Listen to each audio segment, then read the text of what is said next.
Hello, hello, welcome in, welcome in. I hope everyone is doing well today. Um, Welcome in, Star. Thank you for the three stream watch streak. I appreciate you coming by. Um, so, plan for today: get through more of Please Be Happy. That's it. Um, few things I want to know. Kind of going into this. Well, I guess going into the weekend and starting next week and stuff like that.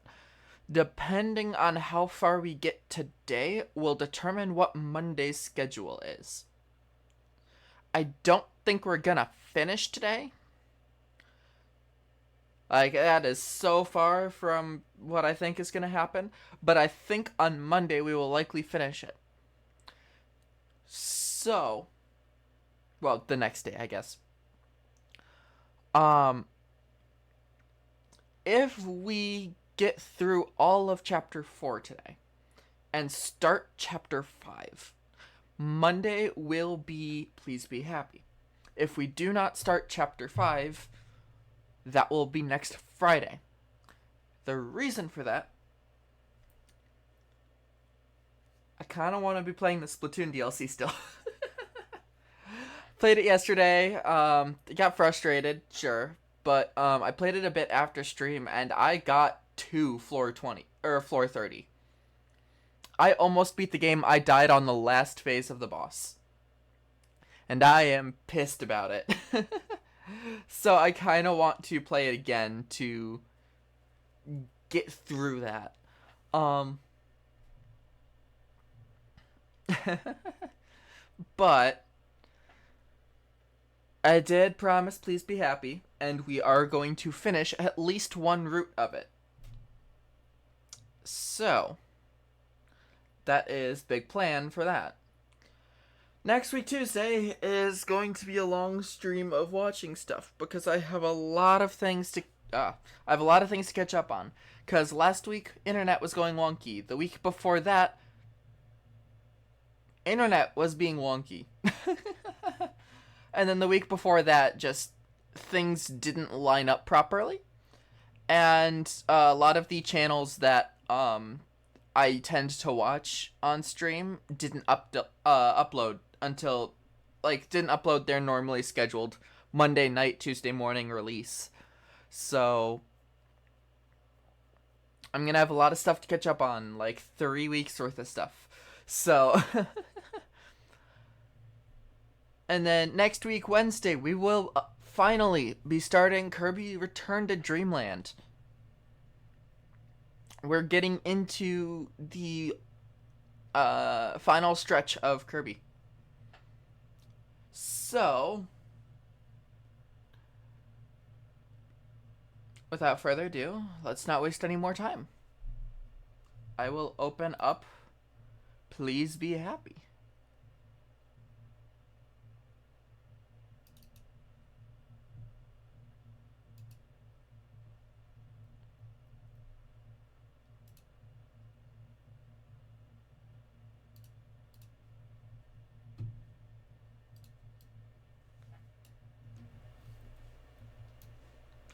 Now keep in mind I need to go through all of the loading stuff because I didn't open the game beforehand to get it set up in my OBS properly.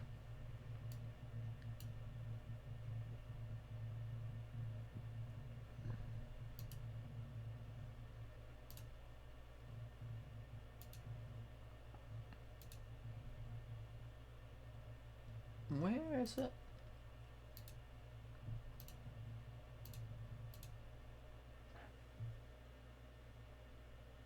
There it is.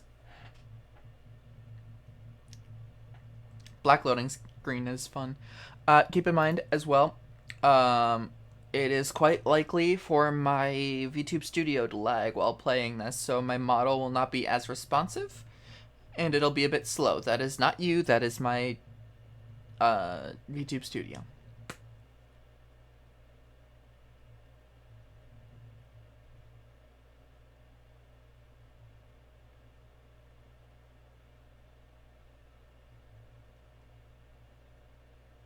Any second now.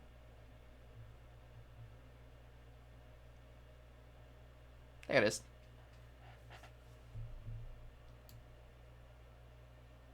Need to remember that I need to turn this up every time I play it. Like, turn up the desktop audio on my OBS. Alright. Thanks, Lena.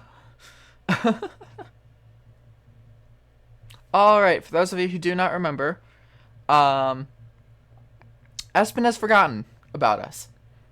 Because our bus broke down and it was over 24 hours. Apart from that, we got a phone and we're going to test with Lena, if video/voice calls are going to work for preserving the memory. So there you go. That's the important stuff. Lena's waiting for us outside the Bell House when we arrive.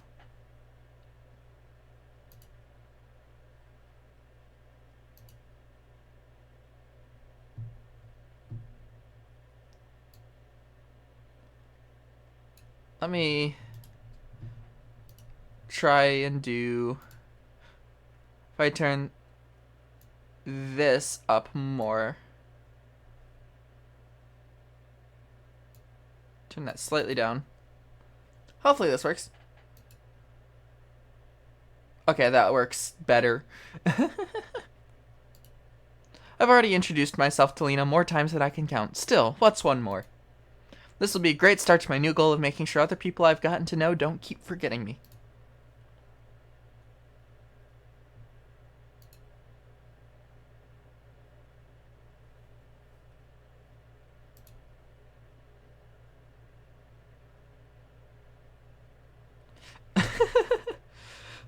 Lena is taking it in stride, but like, that's Lena for you.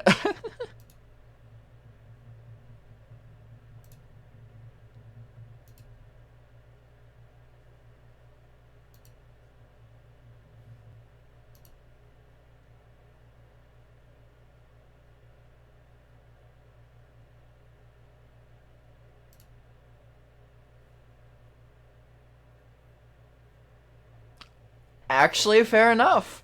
You know, I didn't take Lena to be the type to try and remember who she was doing stuff with. I did. I took her as the type who would just be like, "Oh, that happened. I don't remember who I was with." Oh, okay. Must not be that important.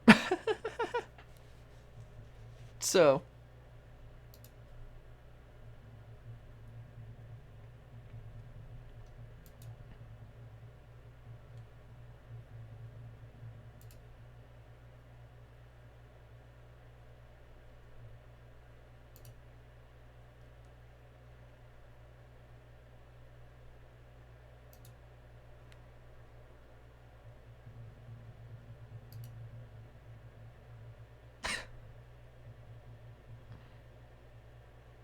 yeah, yeah. Unfortunately, that's not how it works.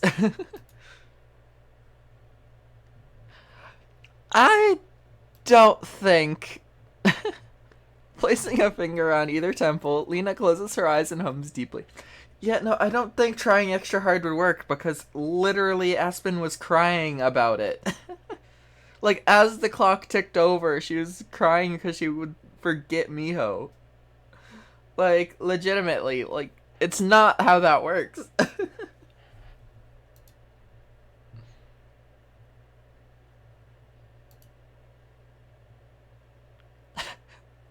Alright, Lena. Lena hums for a little longer, then opens her eyes with a wink and a thumbs up.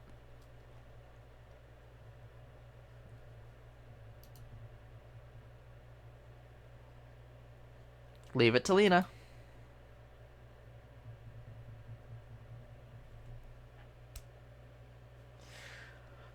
Oh man, Miho plays right into Lena's hands. Like, legitimately, they're a perfect match. I'm just saying.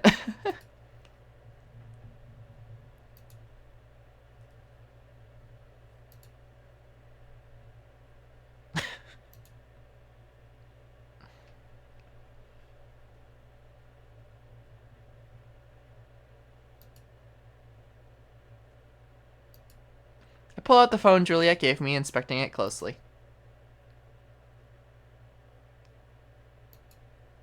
Shouldn't it be written somewhere? I look around the edges, trying to find anything that seems fitting.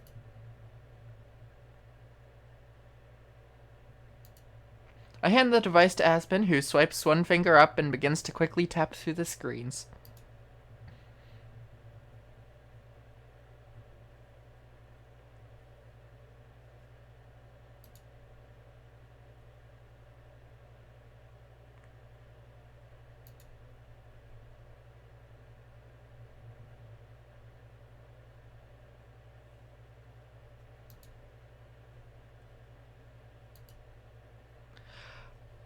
Not gonna lie, this is how I prefer to do it.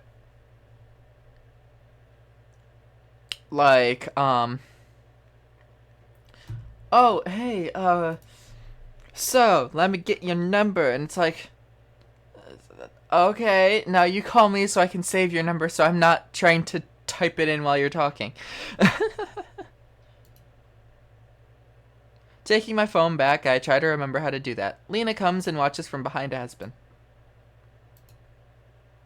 Moving away, Aspen brushes imaginary dirt off her shoulder. Oh, I love Lena so much.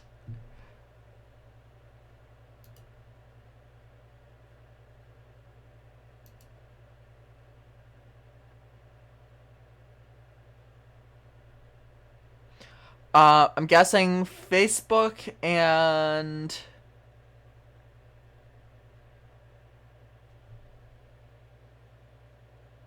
Twitter? Maybe? I don't know. Stumbling backwards, Lena seems like she's at a loss for words, which might be a first for her. I guess she does have something in common with Aspen.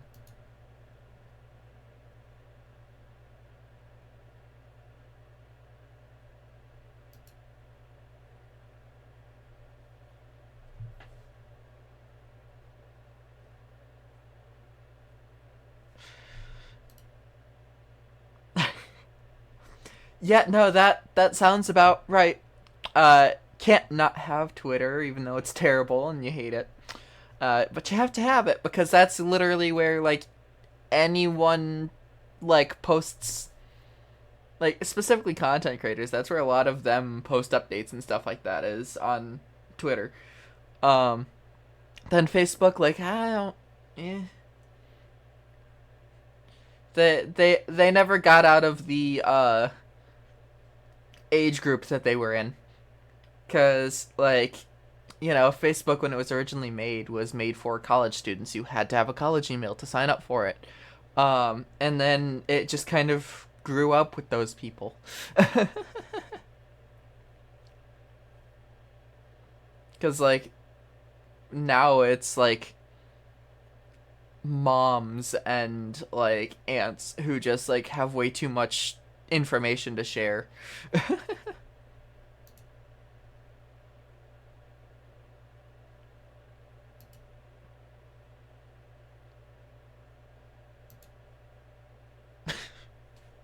Yes, it is. For a second, Lena seems pretty serious. But then she thinks about it a second.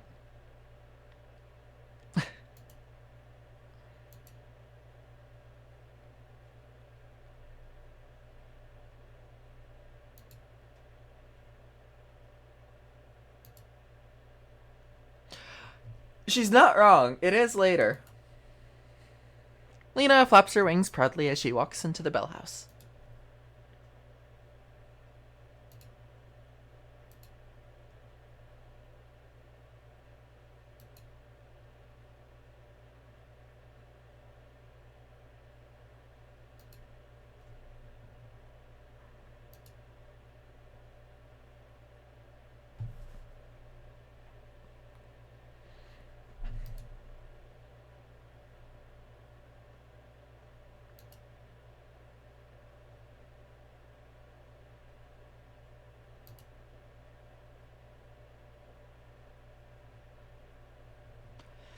Man, now we're getting to like know Lena's mindset when it comes to like other people and not just you know, what's his name, Cyrus. Like I have huge respect for Lena at this point. Like she's an airhead, but she does care, even though she seems like she doesn't. It's so like, oh, I love Lena so much, and just her bubbly energy as well is so nice.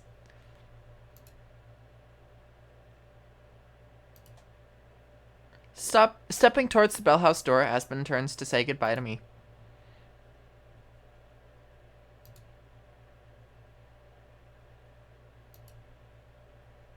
Aspen walks inside the bellhouse as I wave goodbye and then head off.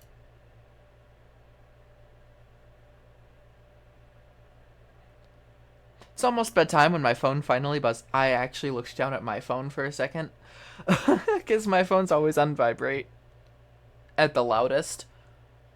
So I seriously like looked down at my phone like, did it buzz? But it was in game. It's almost bedtime when my phone finally buzzes, startling me and almost makes me drop my phone on my face. Lena's name pops up and I tap what I hope is the right button.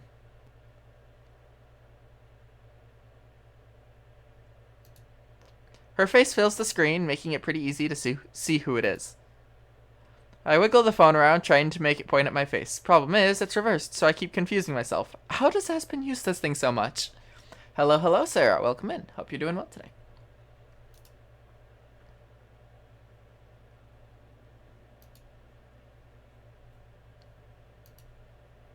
She waves at the camera with her free hand. I have to sit up to do the same thing.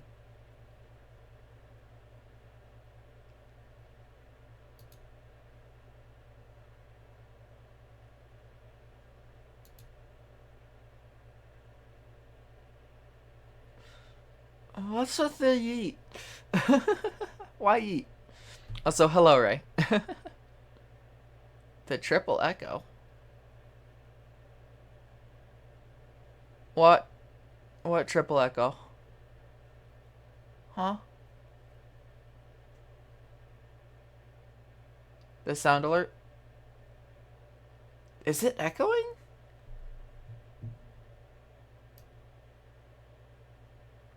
I don't think it should be.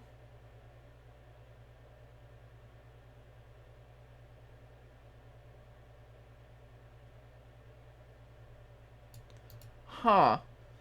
It didn't used to have that issue, so I will try...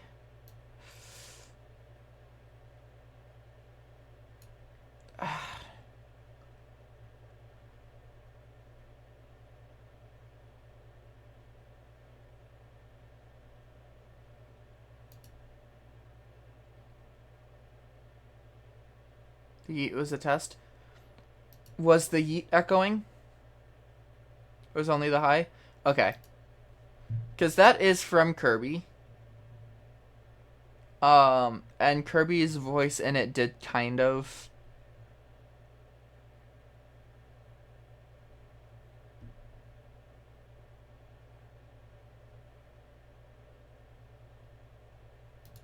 I don't know.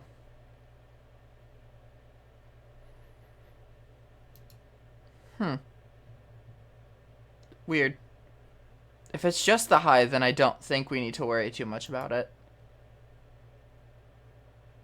Because I'm only hearing it once is the thing. I'll have to... Here. I'm going to quickly just...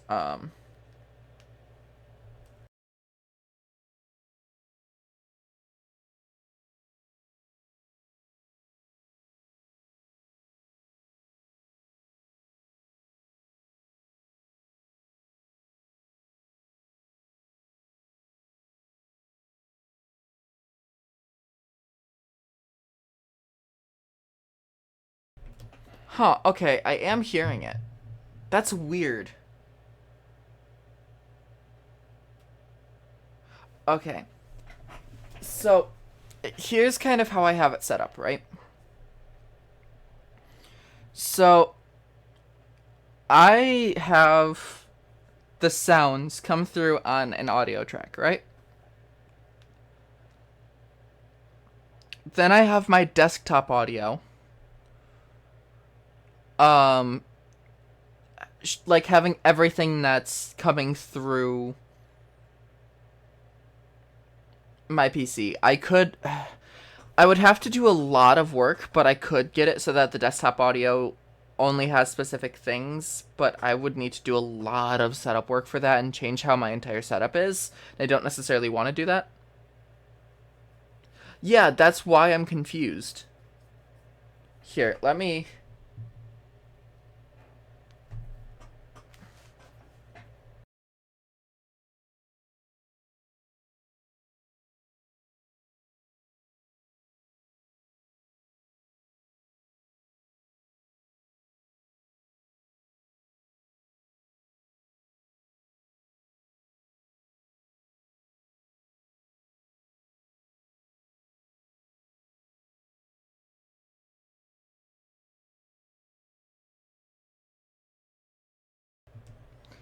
Okay, so it is just the high.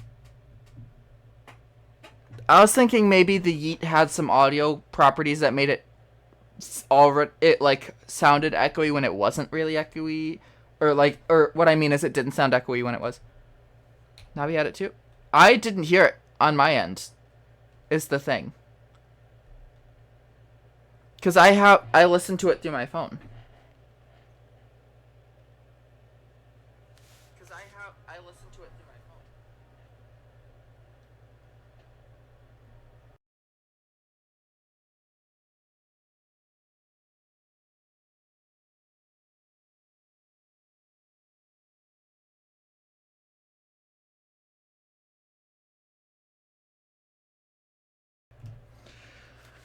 It's okay. I guess deal with it today, and I'll try and work it through redoing the whole setup this weekend. I'm not gonna work on it live on stream or anything. But the way I have it set up is the desktop audio has all of the stuff that's coming through my audio playing through it, and that's how it captures the game or whatever video or music I'm listening to, or like that's how I capture all that. All right. And so the sound bits, when I hear them, it gets pushed through the desktop audio as well. But the issue is I can't have both you and me hear it without it going through the desktop audio. Cause what? No, I guess that wouldn't work anyway. Okay, I'm gonna fucking.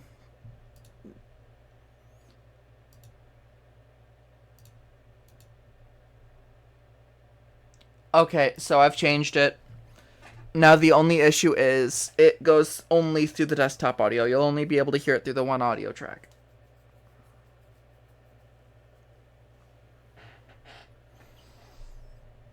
So it won't echo, but it is on the same line as everything else. Which means that if I were to edit something, I can't edit out the sound bits.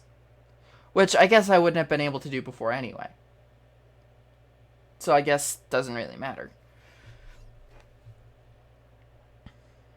So I'll still go through this weekend and try and reset up all my audio to try and get it all equalized and whatnot. But anyway, let's keep going.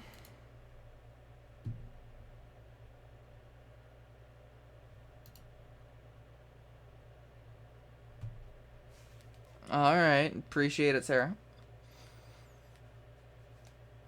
Yeah, no, it's the sort of thing where I was thinking, like, when I edit, I have the sound bites on a separate audio track, so I could just mute that one, you know. Um, but it would end up playing through desktop audio anyway, so, you know. Alright, have a good sleep, Sarah.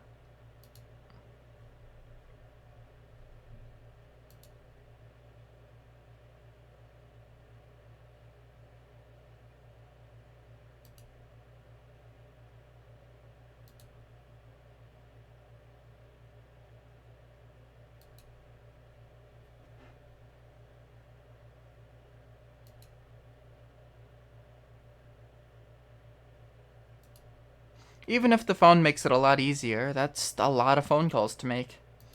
Forever. Funny how that word keeps getting in my way.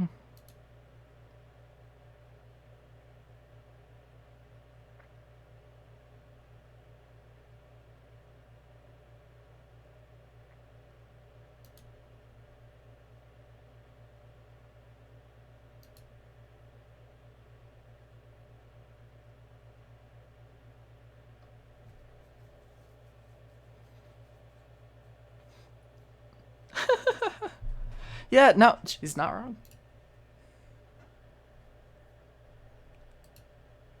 Lena goes on to tell me a story about work today, which turns into a story from work the day before. She goes on like that for a while.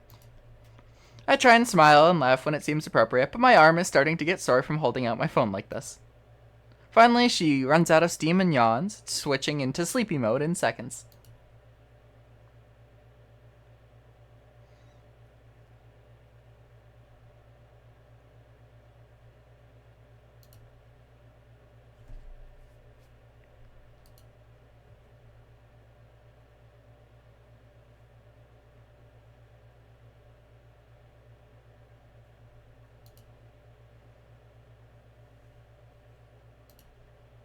I try to figure out how to hang up, my finger hovering over the screen like I'm about to squish a bug. Fortunately, Lena does it first, and that ends the call for both of us. I lie back down in bed with my phone in my hand. It isn't heavy, but it's definitely a big deal. If this works out with Lena tomorrow, it could change everything for me. Again. I'm not sure if Lena really thought about what she was getting into when she said she'd call me every day. Same goes for Aspen and Juliet, of course. I'm sure all of them mean it when they promise, but those are really hard promises to keep, no matter who's making them, even though they're all willing to go through so much trouble for me. Odds are, at some point, at least one of them will eventually miss a day, and that'll be that. No second chances. Even if we started over, it would never be exactly the same. With my other hand, the one that isn't holding the phone, I reach up and grab my necklace, feeling the warmth of my bead. It's been a big pain lately, but for such a long time, my magic was my most useful tool, my secret weapon. As much hiding and scavenging as I did before, it would have been 10 times worse if any of my crimes had followed me. Are those days really past me now, permanently? Aspen's idea about stopping my magic is interesting, and I can't get it out of my head. Being able to be remembered by everyone I care about is the number one thing I could ask for right now. But will it always be that way? Say there was a way that I could change things and make it so people didn't forget me. What if it wasn't possible for me to change my mind later? Sure, it sounds nice at the moment, but forever is a long time. I keep being reminded of that. I tug my necklace up that I can see the bead. Still has a soft white glow to it. I knew what that. I wish I knew what it meant. I wish I knew what any of it meant, or how it worked. I wish I didn't have to deal with these questions and problems. Of all the forms for my magic to take, it had to be this confusing one. Gripping my bead in my fist, I yank my necklace off of my neck and hurl it away from me. It clatters and rattles and hits the wall and then on the floor like a snake in the darkness. Closing my eyes, I silently count in my head. 1, 2. There's no flicker or pop as the necklace reappears around my throat, as if it had never left. My bead hasn't changed at all. Not that I expected it to.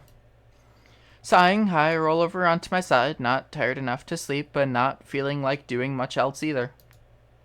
This necklace has felt a lot of things before. Felt like a lot of things before. A comfort, a memento, a guide. It's been my one constant since the beginning. Right now, heavy against my pillow, it feels like an anchor.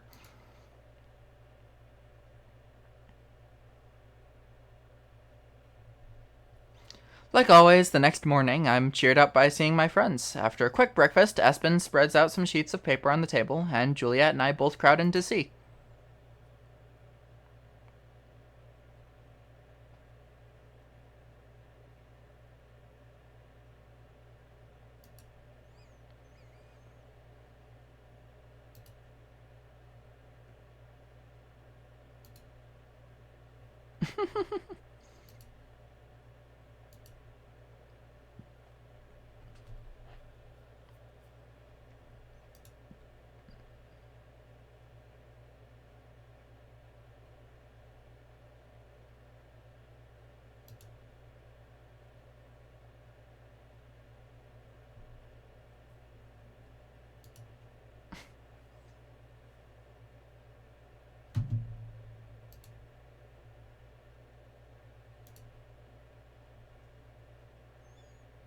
Yeah, this game is definitely lagging my VTube Studio.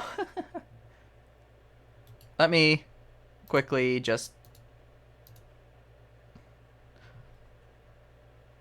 I'm going to restart.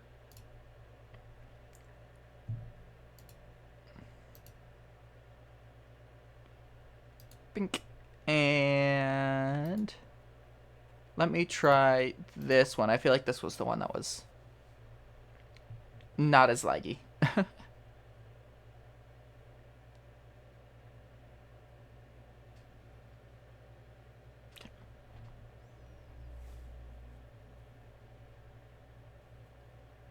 Any second now.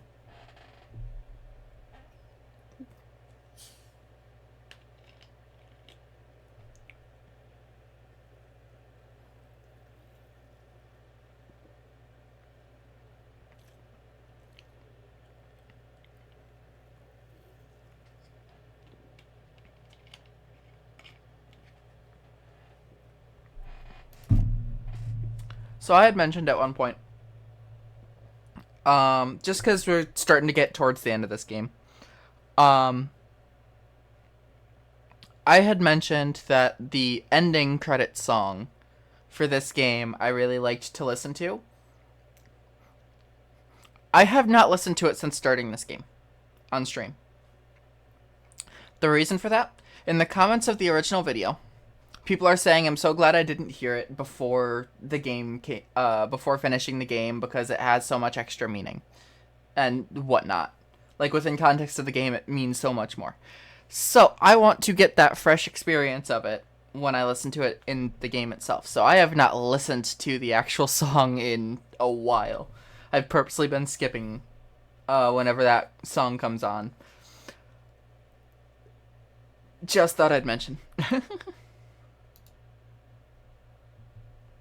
Oh, I don't know what you were going to say there, but doesn't really matter because it's... yeah. Have you had any luck, Juliet?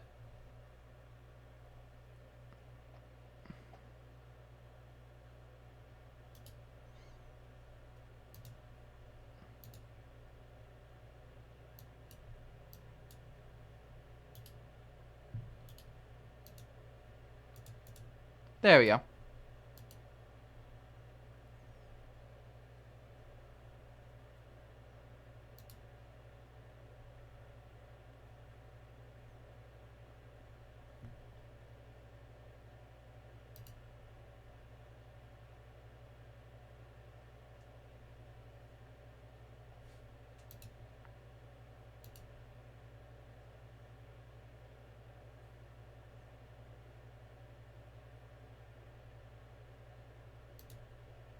I removed my necklace more gently than last night and hold it out for them to see.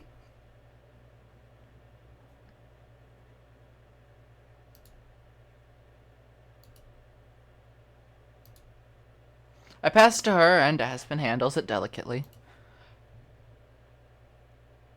I love that they have an art piece without the necklace. It poofs out of her hand and back around my neck.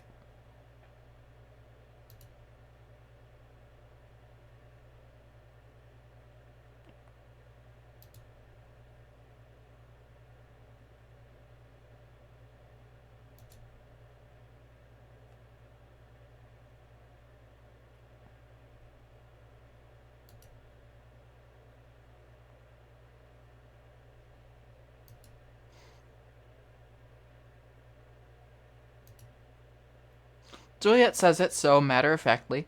Not like they're something bad or that I should have gotten rid of. They're still a part of me. My other self, no, the other part of me, hasn't gone away, even as I've spent more time away from it. When I first came to Wellington, I still thought of myself as a fox. Now, I'm not sure how I see myself. But my bead, and its mysteries, are a reminder that I'm something different.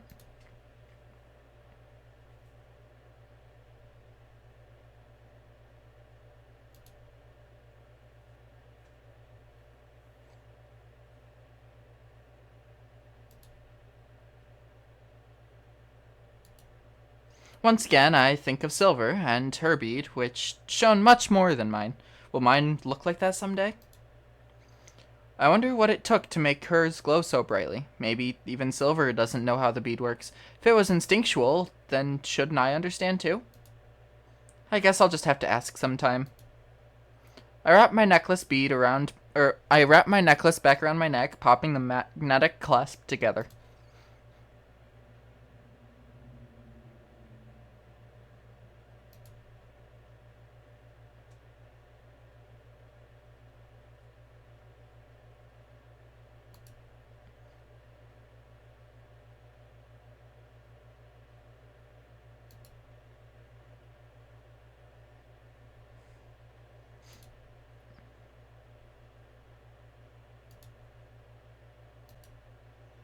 Alright. This time, when we get to the Bell House, Lena isn't waiting outside.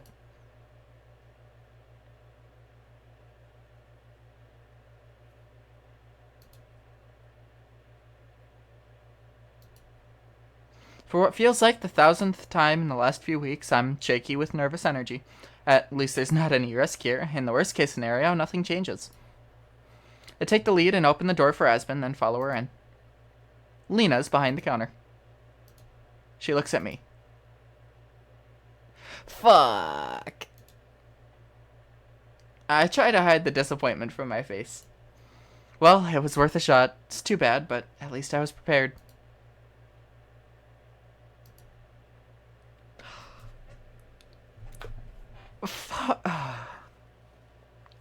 Fucking Lena.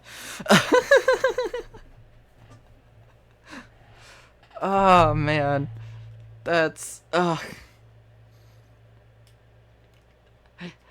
To be fair, though, that is Lena.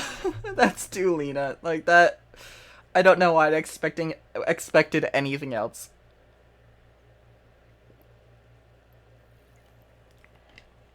Oh, man.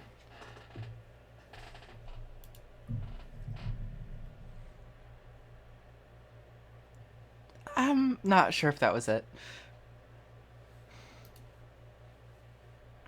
It takes a second for me to process the significance of Lena's words, but once I do, I break into a grin. Aspen also looks excited, but a bit regretful too.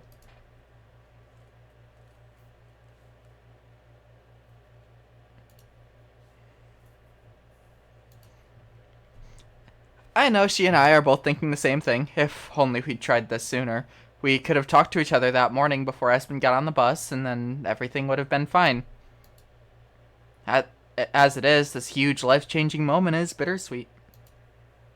Still, it really is a big relief. With this, my future just got a whole lot easier. After saying goodbye to Aspen and Lena, I start walking back home. As I go, I pull out my new phone and slowly tap through the screens.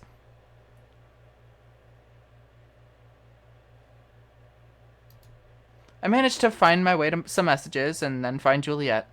I have to stop walking in order to concentrate enough to write out a quick note. It worked. Since Juliet's the one who got me the phone, it just seems fitting to let her know by using it too.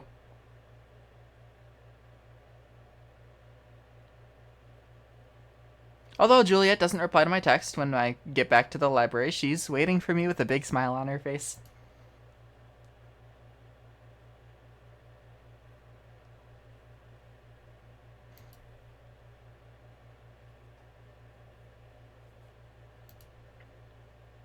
I grab one of the spare chairs from close by and then join her behind the desk, taking a seat.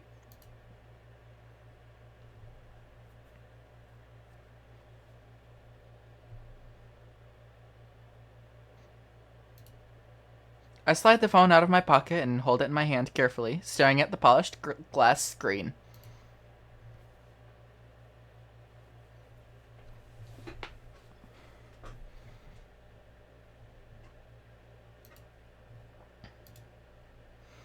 I'm sure she's thinking about Aspen too, but bringing that up would just be bringing down the mood. Instead, I try to do what Juliet suggests, letting myself focus on the good things this means from now on. This little piece of technology that I'm holding is just the first step into a new world of possibilities.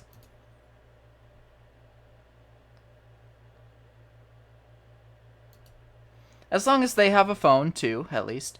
I know enough about phones and how unreliable they can be to know it isn't a perfect solution.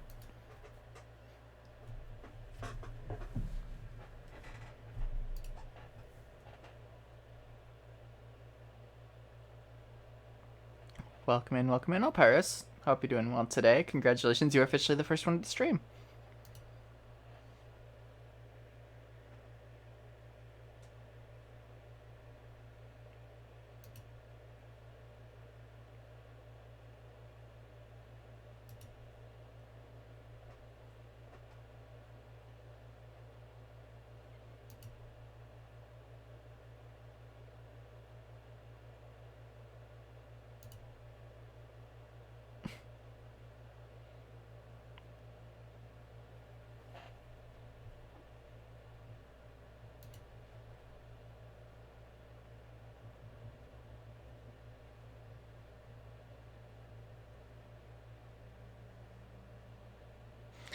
I mean, you've never touched a phone before now, so you wouldn't be one to talk.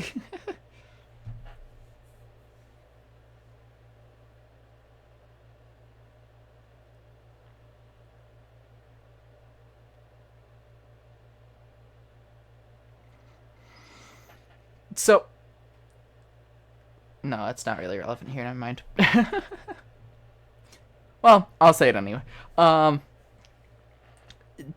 just a fun little tidbit of information that I thought would be relevant with these two specifically. The older you get, the quicker time passes. And I don't know the exact science behind it, but like, right? Take 1 year, 365 days, or 356, or 366 on a leap year, whatever. Um, when you are the year from when you're 12 to you're 13, right? That year is 1/13th of your life. Now imagine when you're 50 turning 51. That 1 year is 1/51st of your life. So, relatively, each year is getting shorter. Not actually, but relative to your information of the world. So, for people who are, I don't know, a couple thousand years old, time has to be moving really quickly. A good example of that, the anime Frieren. Frieren herself has been alive for who knows how long, at least 1,000 years.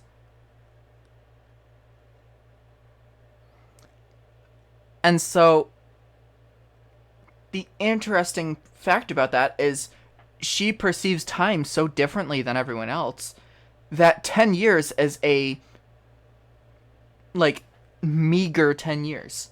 A decade is a short amount of time for her.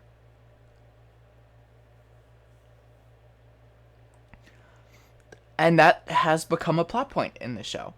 And so it's really interesting to think about people who are alive, or characters who are alive for thousands of years, perceive time so differently that day to day just moves by super quickly.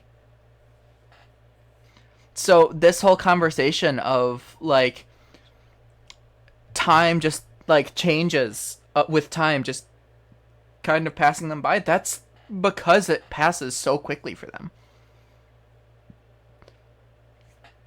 Just a fun little tidbit.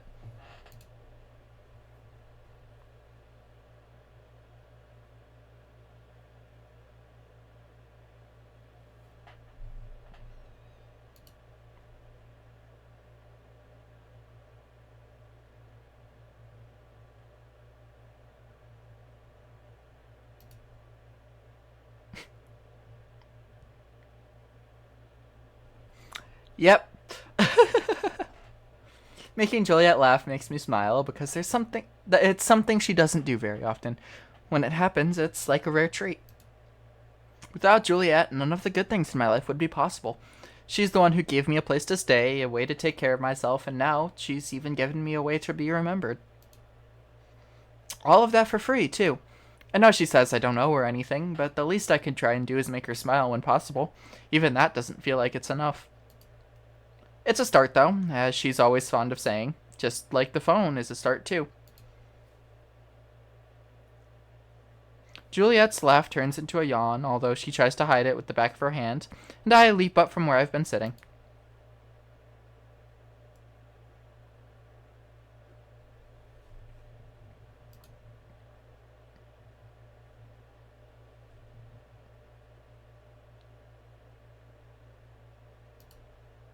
Now that I think about it, she really does sleep through the busiest hours every day, so she never gets to see anyone enjoying this place she's worked so hard to put together.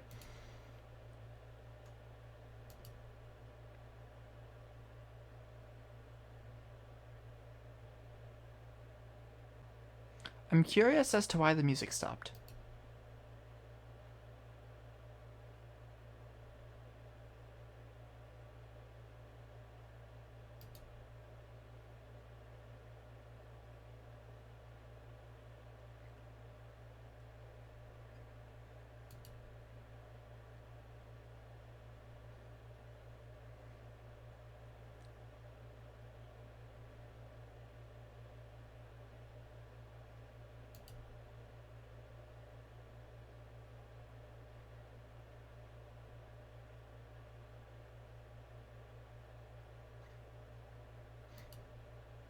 I've only been here a fraction of the time she has, but even I can remember some of our regulars.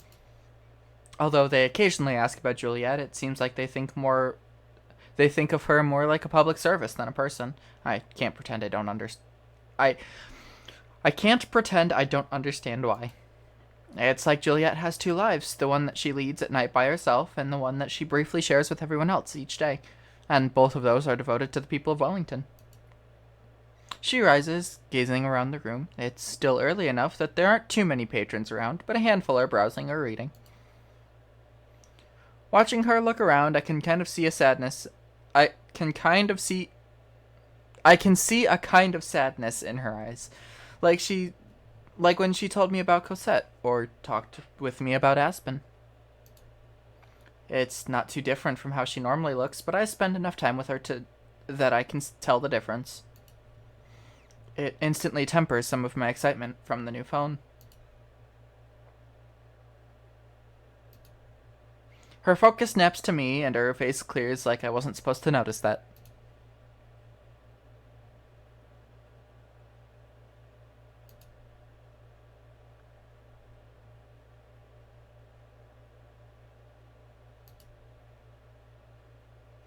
With her trademark smile, she turns and starts to stride past me on her way to her room. As she passes by, I clear my throat. Juliet pauses. I look up, but she's just facing forward, eyes locked on the stairs.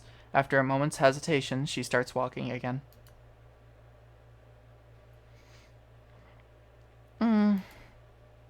Not so sure about that, but okay. I don't try to stop her a second time, and I watch as she heads down the hall and then up the stairs. Nobody else seems to pay much attention. Just because we said that would be more open from now on doesn't mean she has to tell me everything. She still has plenty of secrets, that's for sure. I wish she'd let me try to help her, though, even if it's just listening. The way she can go from laughing to frowning in just a few seconds, I can't pretend that I don't relate. I wonder if one of those feelings is more honest than the other. If so, I can probably guess which one. Whatever it is that has her down, it's not something that I can worry about too much right now. I'll be here if she needs, of course, but it's up to her to do that. For now, I'll just keep helping out the only way I know how. Pulling the morning stack of returns and requests, I get to work.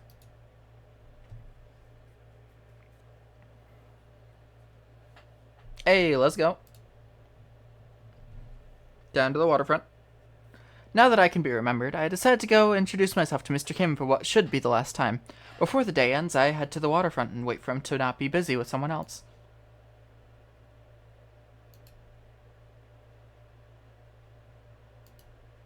I give him an explanation of my magic, as well as a run-through on the things he's shown me and told me. When I'm done, he rubs his chin, then laughs.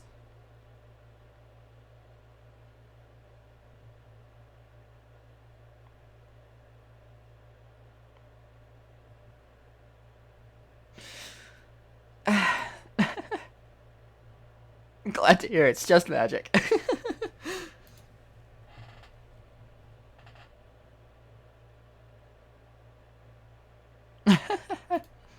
He sticks out his hand and takes a second for me to realize I'm supposed to shake it, but I do.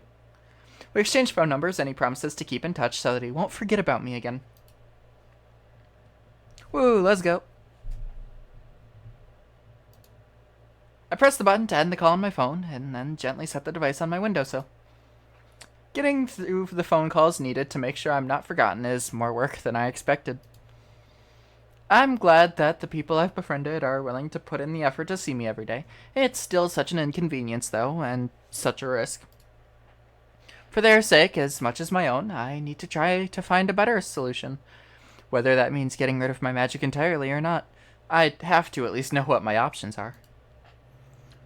I can't leave it all for Aspen and Juliet to figure out either. I need to put my own effort in, too. While I'm not nearly as good at reading and researching as they are, there's still one idea that comes to mind a few times. It's time to finally put it into action. Leaving my phone in my room, I get dressed and slip silently out the front door, making my way to Mount Victoria. Loud sound effect. At the very edge of the path, I transform. Nose close to the ground, I head for the tree line and the wild part of the mountain. I'm rusty when it comes to tracking, and the sheer number of scents that assault my nose is overwhelming. I have to shift between them in my head while I run, disregarding the ones that I can tell are humans, or other fabled, or just part of nature. It isn't until I'm far from any roads or homes that I finally catch what I'm looking for, that familiar but unrecognizable presence. Honing in on what I can detect of Silver's trail, I can follow it as closely as I can. Sometimes the lead goes cold, but I pick it up again a few meters away, in a different direction. The path is windy and hard to follow. How does anyone live like this? It doesn't feel as if the path is leading anywhere in particular, but I stay on it, keeping my eyes and ears peeled for any other sign of her. Finally, after picking up the trail yet again near the river, I follow it until I reach a familiar spot and transform yet again. It's been weeks, but traces of my den are still there. The weather has destroyed a lot of it, but the tunnel is only half caved in, and evidence of the holes where I buried my snacks and supplies remain too. Has Silver been staying here? There aren't any signs of life more recent than mine. Still, her scent ends here as if she just disappeared. Something rustles from over near the collapsed den. Even with the moonlight, it's hard for me to see, so I change back into a fox, straining all my senses to detect anything. I don't. Nothing but me and the wind. Changing forms yet again, I still get that feeling that I'm not alone. Closing my eyes, I listen for any kind of response. A footstep, a whisper, or even a breath. All I hear is silence. The voice is just inches from my ear, and I leap away on pure instinct, spinning around to face Silver.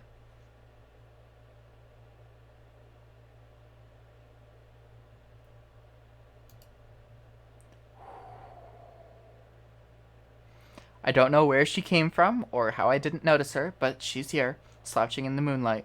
Although I'm sure that, just like me, she could turn and run at a moment's notice. Or fight. I hope that's not what she wants, because I don't think I'd win.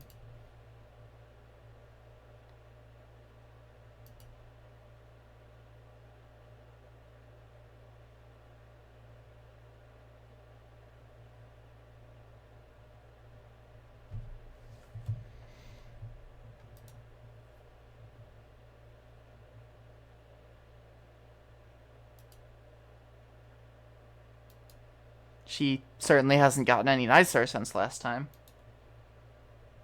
But as harsh as she sounds, she remains at a distance, and I let myself relax a little. Now that I've had time to get used to her existence, she doesn't seem as intimidating. Even if I was more scared, I wouldn't want to show it like last time. Maybe it's because she reminds me of myself in some ways. Although her arms are crossed, one of her wrists shines like in the moonlight from where her bead hangs on a strap.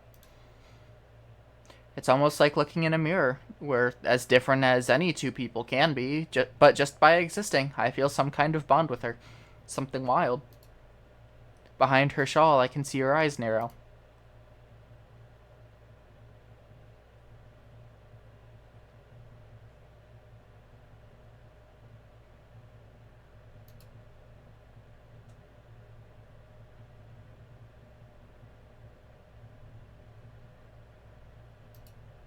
Silver spits out her last words like a challenge, daring me to respond.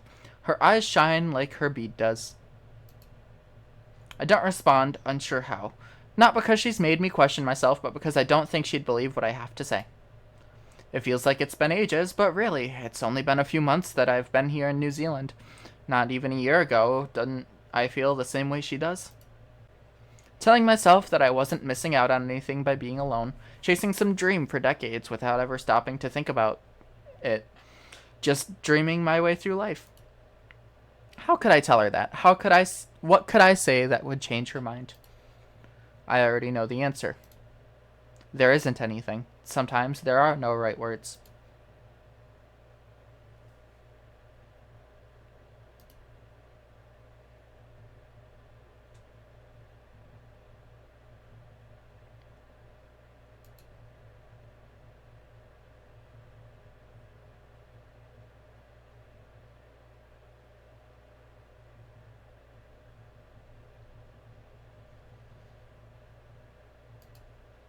I unhook my necklace and hold it in one hand. The pearls make a soft sound as they bang against each other, but my bead clatters loudly against its neighbor. It's still glowing, same as this morning.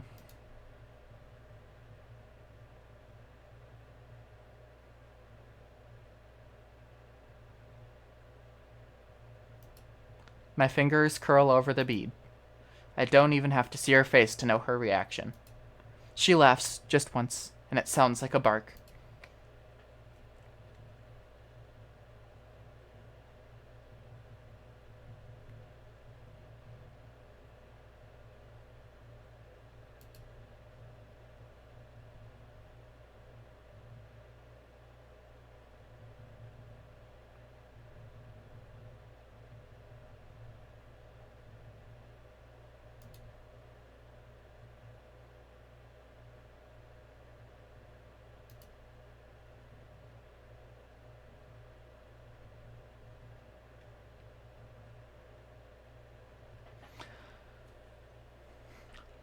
I was kind of thinking as much. Like, each Gumiho probably has a different quote unquote curse.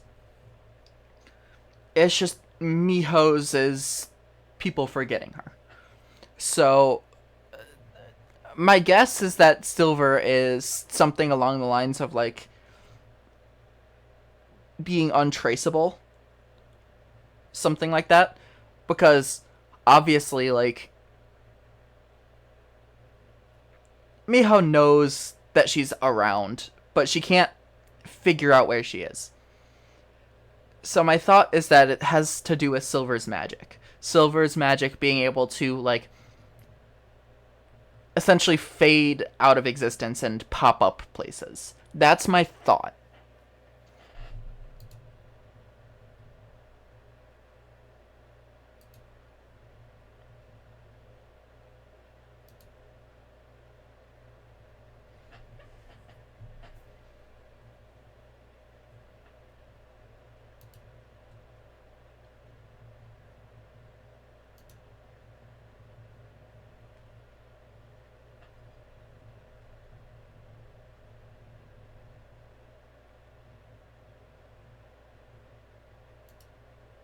Quick as a flash, Silver transforms, the glow from her bead lingering for a moment in the air. Before her paws have all touched the ground, she's already running away. Soon, even her shining fur disappears into the night. I don't give chase. I never really expected her to answer my question in the first place. Still, I don't think this visit was a waste of time. Before I leave, I take a final look around at my den. When I left here with Juliet months ago, I expected to be back soon, but since I never went back, I never really said goodbye. It wasn't much, even then, and it's even less now. Compared to some of the other hideouts I've made, I didn't stay here very long. Still, it's special. I'd have a hard time going back to sleeping in the ground instead of a bed again, even if I had to. Maybe it'll change in the future, but right now I'm pretty sure that this will be the last den I ever made. Looking around, I'm all alone again, and it's silent. The birds that used to chirp and greet me in the morning are either sleeping or gone. Still. Whisper a final farewell before changing forms and dashing back to the library. After my late night encounter with Silver, I decided to sleep in a little bit longer than usual, but when I head downstairs for breakfast, I find that I've still beaten Aspen to it.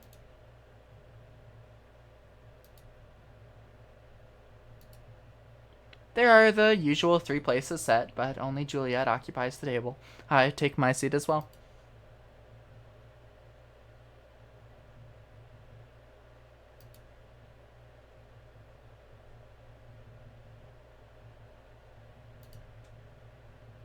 Right on cue, the front door opens and Aspen hurries inside, clutching some papers as well as her bag to her chest.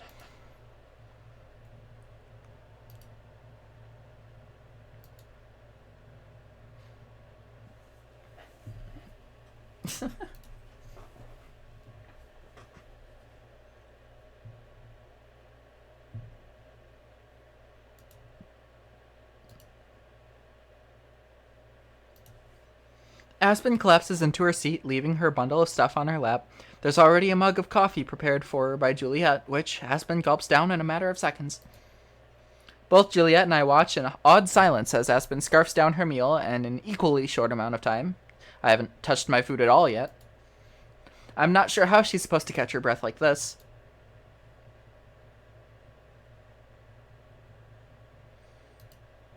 Shaking her head, Aspen shoves another piece of bread into her mouth, chewing and swallowing quickly. Finally, she sets down her utensils and sighs.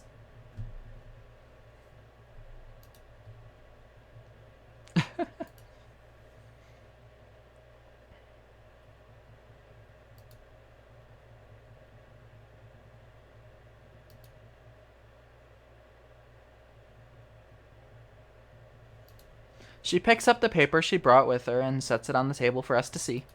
It's a small envelope with a smaller letter inside. Aspen slides the letter out and starts to read.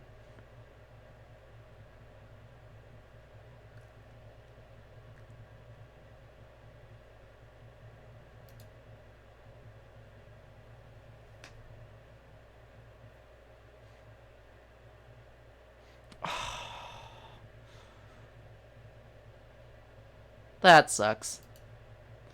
It takes me a minute to actually comprehend what she's saying. With everything else that's been going on involving Aspen, I had forgotten all about her book.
All 3 of us pause, taking in the significance of Aspen's words. With only a couple exceptions, she's been here for breakfast almost every day that I've been in Wellington. It never crossed my mind that she might stop doing that at some point.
Yep.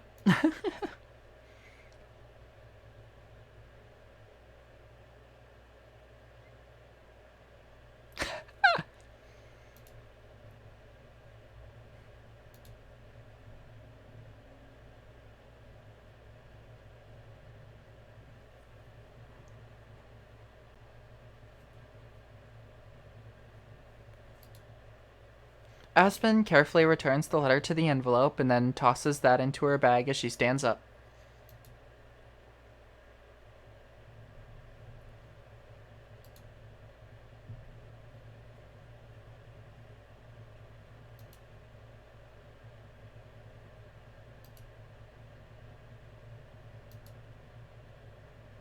I wave goodbye until Aspen's out of the library with the door shut behind her. When I turn back to face Juliet, she's staring ponderously in the same direction. I just realized something. It's a bit out of the blue, but I just realized. When talking with Mr. Kim and Lena, they remembered stuff that happened, but just couldn't remember with who.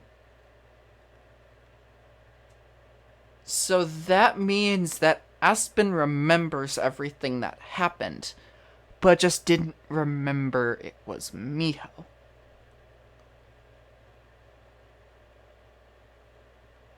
Okay.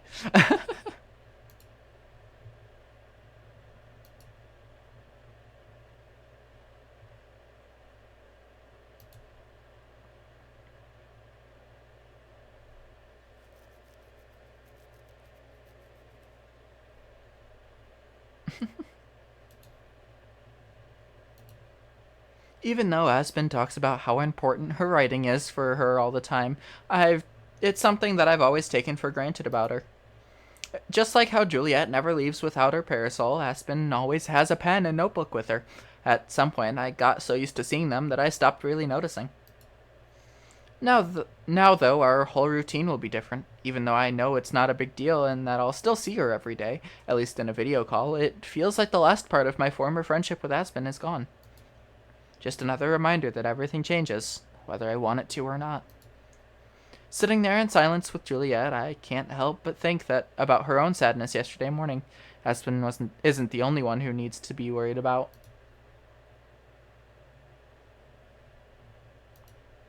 Even if she doesn't want to give me the details, I'm sure that's safe to ask. Sure enough, she smiles at me.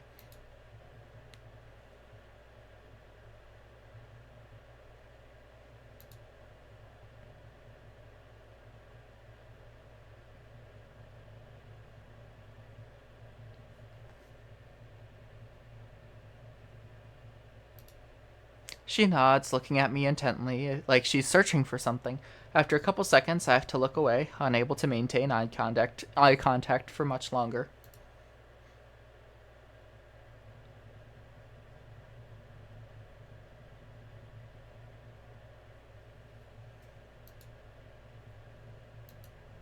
As I say that, I can feel my throat tighten. What could she possibly want to tell me, and only me?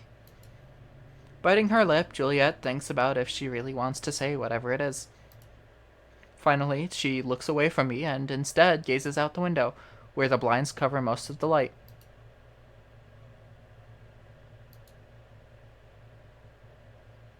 Oh?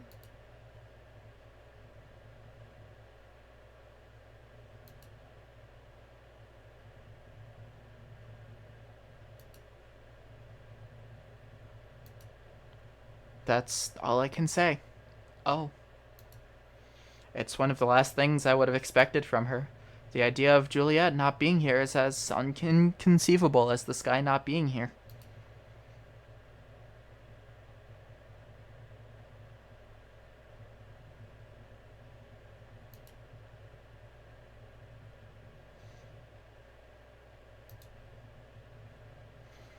Once the initial shock wears off, I fly to my feet, smacking the table as I lean forward.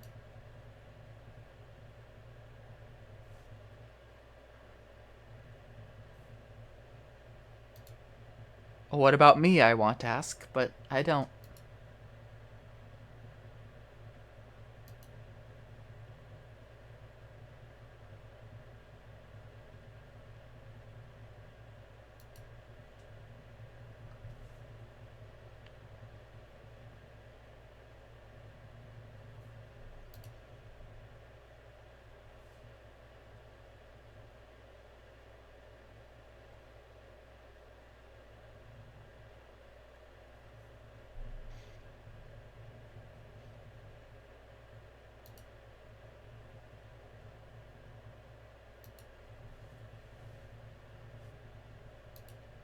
My voice can't comes out as just a whisper.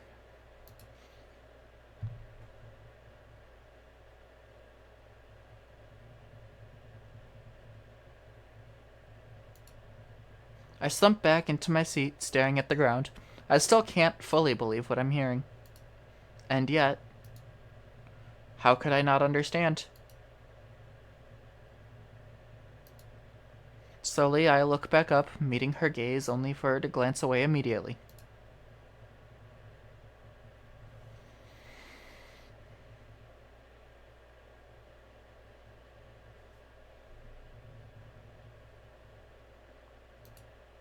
Although she smiles as she says that, we both know it's a small consolation. She drops it almost immediately. To my own surprise, I manage to shake my head.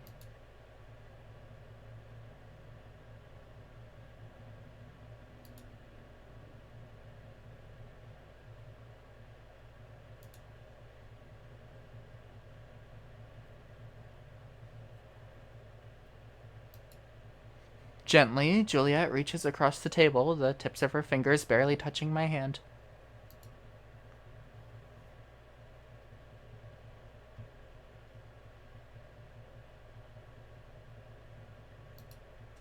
I shake my head again. I know I don't want that. This library only exists because of Juliet. It's only home because of Juliet. Without her, it's just a building, just four walls and a roof. It feels like those walls are closing in. I take a deep breath, pushing down the rising feelings inside me.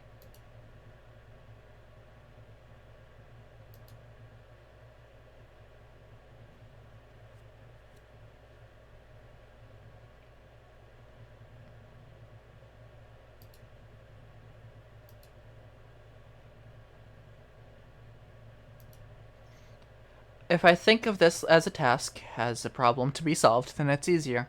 I can't act like it's already too late and let myself go overwhelmed with bad feelings.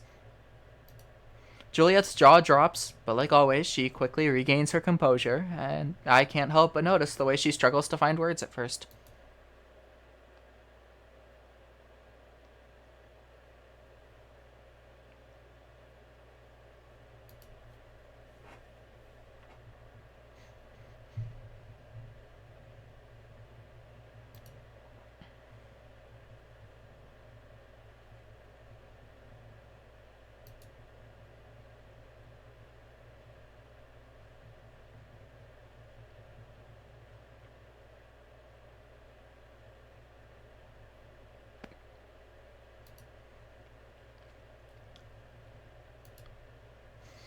We look across the table at each other. It's uncomfortable making eye contact like this, and a big part of me wants to look away.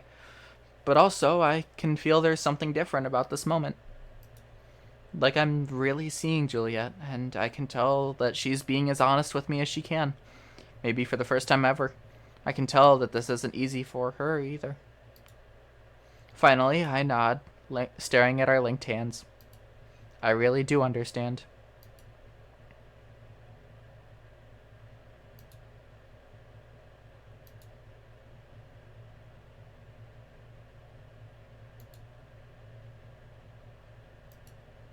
She hesitates, tensing up. I'll just ask.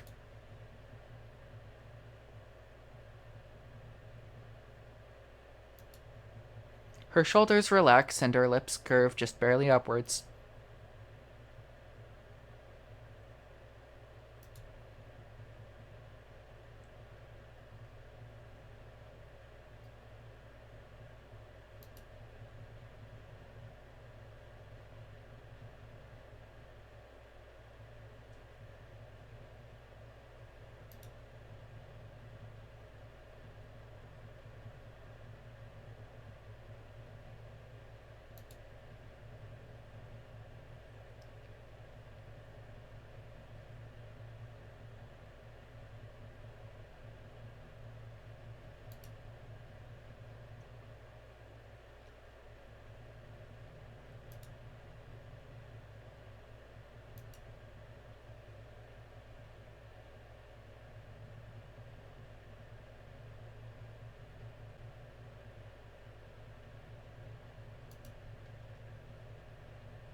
It makes sense that she'd know other vampires, even if I never see them myself. I wonder what he must be like for Juliet to call him wise. Juliet leans back in her chair, retracting her hand with a sigh.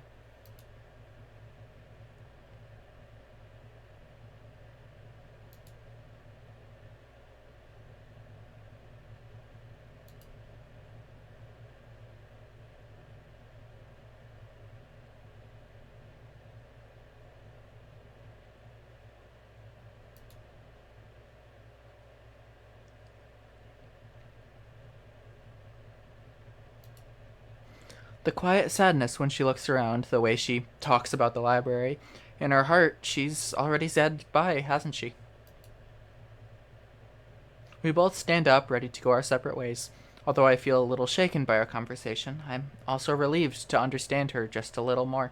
It's better than just wondering. With one final smile, Juliet passes me by.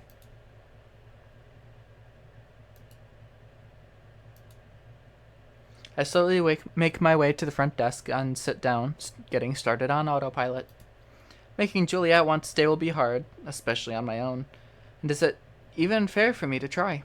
She never pressured me to stay here, she just gave me reasons to want to.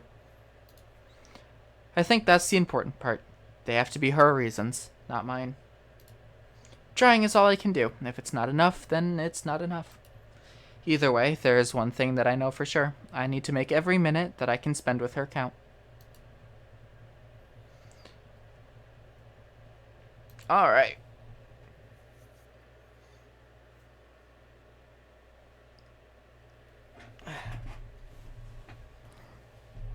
So, with this kind of thing,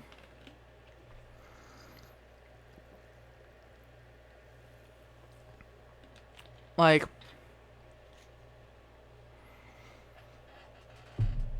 it's obviously setting up conflict. Very obviously. There has been conflict throughout the entirety of this game. Um, More specifically surrounding Miho's being forgotten. That has kind of always been a looming conflict that was bound to happen at some point. But the issue is, like, how it's going now that there is a process to, you know, remember. Now that there is a process, so that way she's not forgotten every time. It's starting to set up a couple conflicts here. And this is from storytelling perspective. We have kind of the looming notion of trying to figure out how to remove her curse. There's conflict of Aspen taking time away and working on the book. There's Juliet planning on going back to the underworld. So you have those three conflicts kind of all meshing together to create what kind of is a mess of a situation. So now that we're kind of getting into this final act of the game, of the story, I honestly don't think we're going to see resolutions on all three. And the reason I'm saying that is because at least one of them is going to have like an ending. I just used the word and I can't remember it. Resolution. And it's going to be either Aspen or Juliet. In this case, it's Juliet. Because obviously I'm on quote-unquote Juliet's route. Which means that the conflict with Juliet is going to be solved at some point. I feel like the curse is going to be resolved at some point. Maybe not in a way where, like, oh yeah, the curse gets removed. But in the sense of figuring out how the curse works and whether it's possible to remove it. That conflict, I think we're going to get solved. I don't think we're going to solve the Aspen conflict at all. I think that one is reserved for the Aspen route. So it's interesting because, I mean, obviously, stories are meant to set up conflict and then resolve conflict. But the fact that we've had multiple conflicts throughout this story. The first act, it was trying to find her person. The second act introduced the forgetting and kind of having that conflict hover over heads, as well as keeping the person as part of a conflict. The third act has kind of solved the conflict of the person and set up main conflict of trying to figure out how to remove the curse. And now that we're in the fourth, almost fifth act, we're starting to set up multiple other conflicts. And I feel like it's a good story in the sense of, like, we're getting resolutions and conflicts starting throughout the story and not just at the start and then resolving at the end. I think that's great. But I also feel like they waited too long to set up some of these conflicts. I mean, obviously, I don't know exactly how much is left in the game. I know that there's one more act, one more chapter after this section. But I feel like they're trying to set up too much at once. I feel like Aspen with her book should have been a bit earlier. And then Juliet and the Underworld should be a bit later. I think as viewers, as readers, we need a bit of time to properly understand what's happening with Aspen before we move into Juliet's conflict. But we're not really given that much time between them. I mean, obviously, in the real world, that's how that works. Well, we're getting conflicts every day. Conflict after conflict, some of them without being resolved. And so it is that sort of nature of everything is kind of happening at once, but it's kind of been set that we've already solved a lot of issues.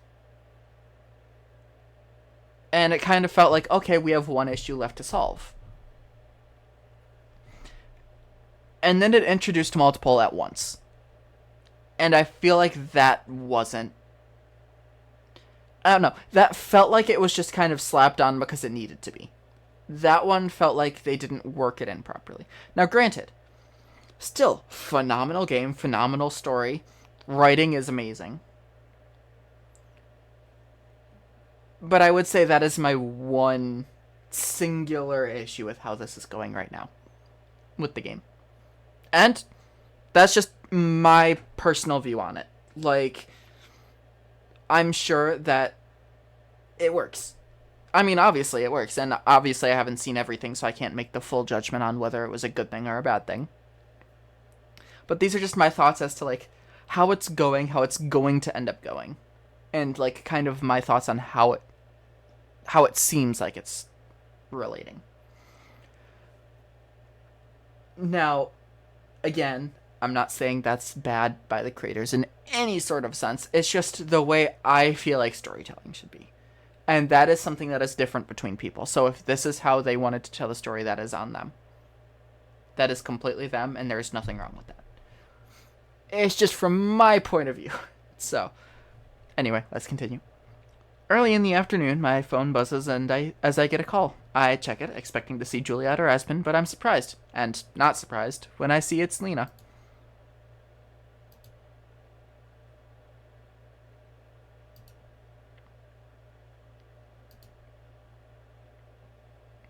Oh no, what is this quote-unquote emergency? The call ends when Lena hangs up. I have no clue what's going on, but it sounds serious. I put on my shoes and hurry to the park as fast as I can. I have a feeling it's not going to be an actual emergency. When I get there, I quickly spot Lena, her bright pink outfit making it easy.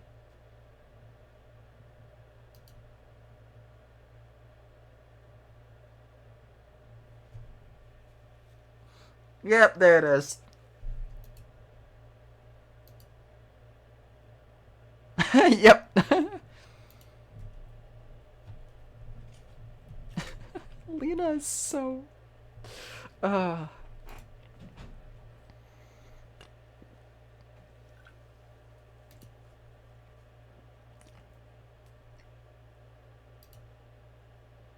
I sigh and force myself to come down to Lena's level. I was expecting to find someone was hurt, and I'm just relieved that's not the case.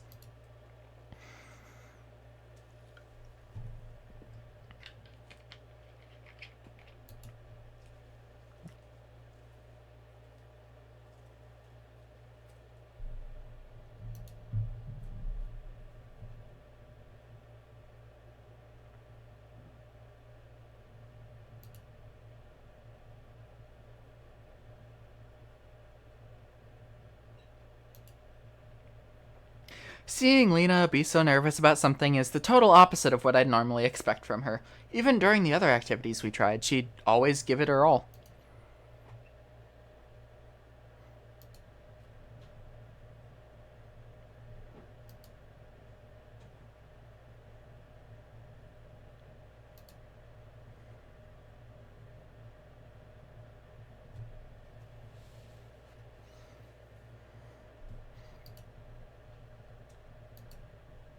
Just then, I noticed Cyrus himself walking up the path towards us. Lena turns to see him, then looks back to me with fright. She tries to put on a cool face as Cyrus reaches the two of us.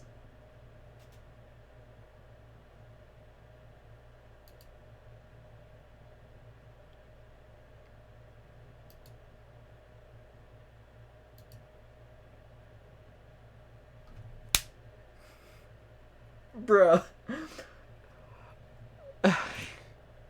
Both Cyrus and I just stare at her.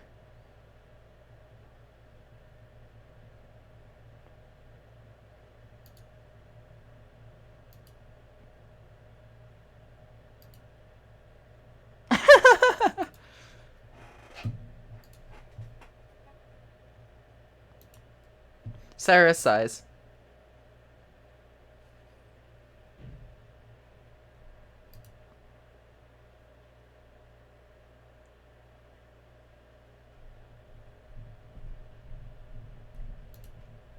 Finally, he looks at me.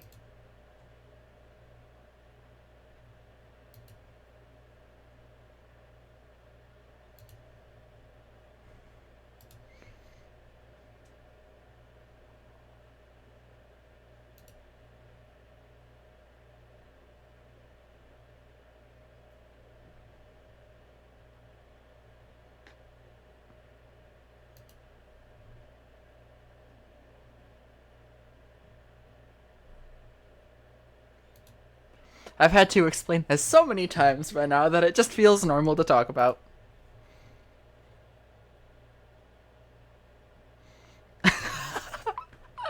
Oh my gosh. Cyrus is just me, I swear. Oh man, that's so funny.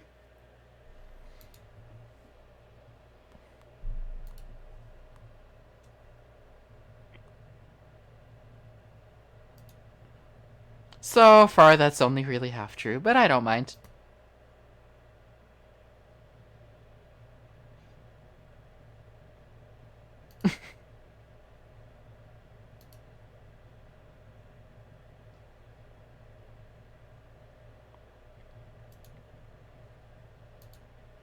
Lena's face lights up with excitement.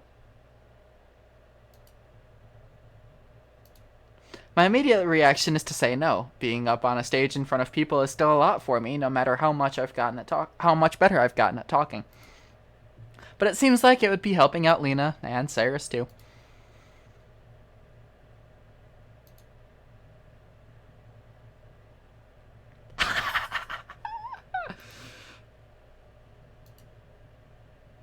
Alright. I sigh with the heaviest sigh of my life. Hope I don't regret this.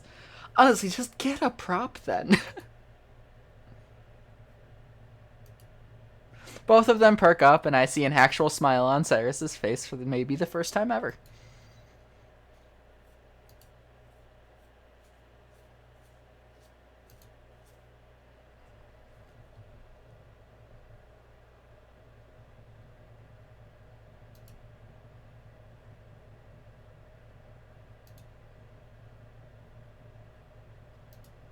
Lena instantly pulls out her phone and starts tapping.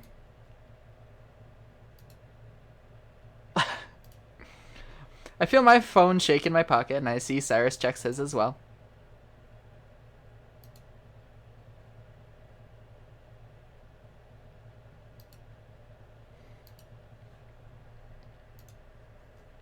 Cyrus takes off, leaving Lena and I by ourselves.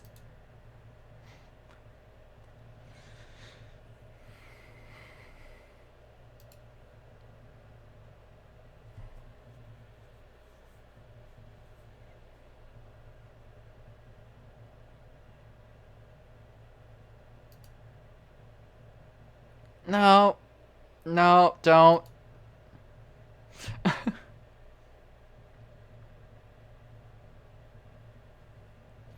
Yeah, that would be a bigger problem. Honestly, people are just gonna forget there was a tree in the play. It's gonna be funny. But yeah, no, really big group chat. I mean, I guess we sort of did that when I was doing musicals. It wasn't necessarily a big group chat as much as like, just kind of keeping in touch through emails and stuff like that.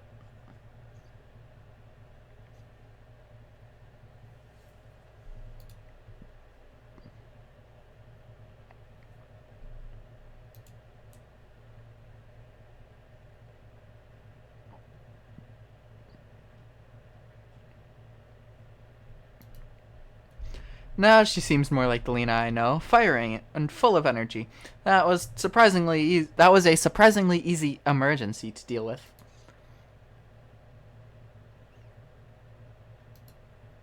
I wave goodbye as Lena leaves. I'm not entirely sure what I've gotten myself into, but I guess I'll find out soon enough. Not long after the sun went down, it started to get pretty cold. Clouds came in out of nowhere, and so did the wind. I found myself sitting in the windowsill looking out before I go to sleep for the night. It's cozy in here, and I have plenty of extra blankets if I need them. My breath fogs up the window, but the cold stays on the other side. Up on Mount Victoria, though, in the trees and valleys, it must be miserable out there. I wonder where Silver is and how she deals with the rain. Does she make a hole and burrow underground like I used to? Or maybe she finds somewhere dry to sneak into, like an empty shed or abandoned house. She's rude and abrasive, and hasn't said a single nice thing to me. I hope she's safe anyway, as the only other Gumiho I've met. I can't help but care about her, just a little. I doubt she feels the same way about me, but that's okay. I wouldn't either in her shoes. Still, I know how it feels to be stuck out in the cold with everything turning into mud around you, or shivering under a tree that blocks most but not all of the rain. Wherever she is, I hope she's warm and dry. I wonder if that's the first time someone's wished that for her.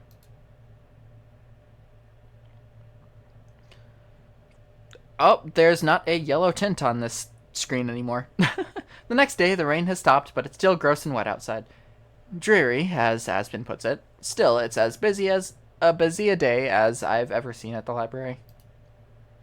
My main job is stopping people at the door and getting them to wipe the mud off their shoes before they go in. I care a lot about it because my secondary job is cleaning up mud off the carpet. The door swings open and a big cyclops stomps in, looking around.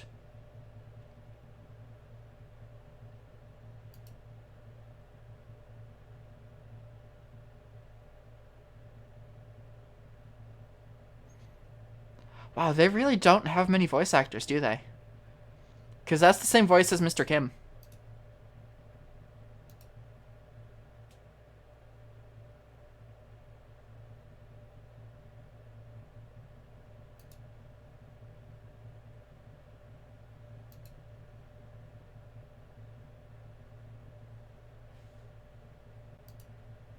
Apologizing all the way back out the door, the Cyclops leaves as quickly as he came.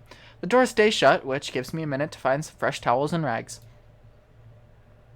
Once the entryway is as tidy as I can get it, I sit down behind the desk to work on my reading and writing.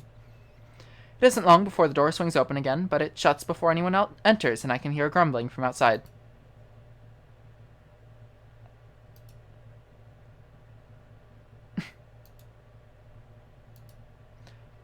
Oh, they're all so adorable. I love them so much. The poor door pops open one more time, and 3 kids in matching uniforms trudge in. She is just the cutest thing. I like all 3 of them are so adorable, but like 2 of them, including one carrying a notebook, who must be Pippa, look around in awe while the other girl approaches me. Jello. Oh. I'm assuming she's a siren, based off of the fins. And I guess the name, being a musical instrument, would also make sense for a siren.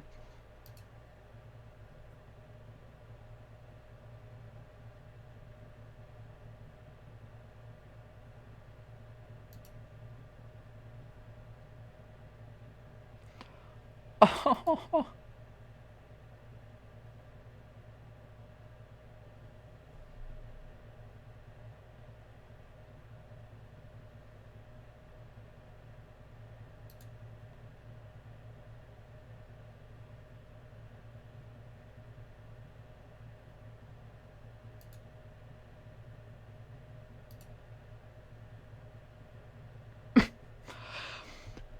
Whoa. That's a lot of just stuff. Oh, man. Did you say also? Yeah.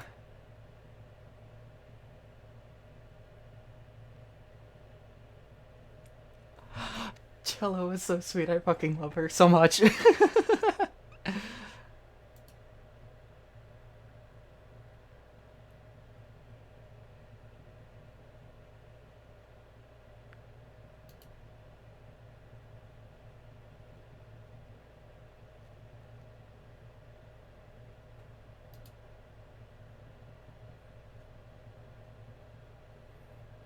Unfortunately, Miho can't read.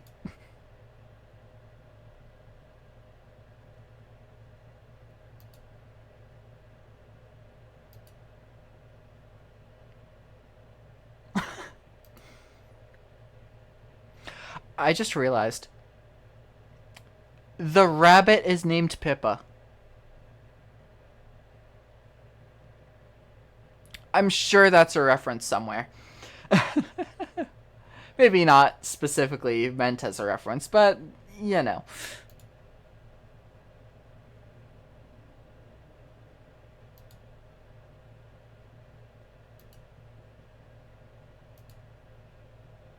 The noisy pair head off to browse the books. Although they seem like carefree kids, I can tell that they're handling the books with respect, as Juliet would say.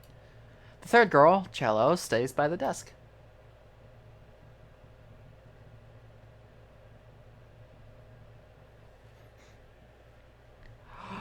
Oh, she's so precious.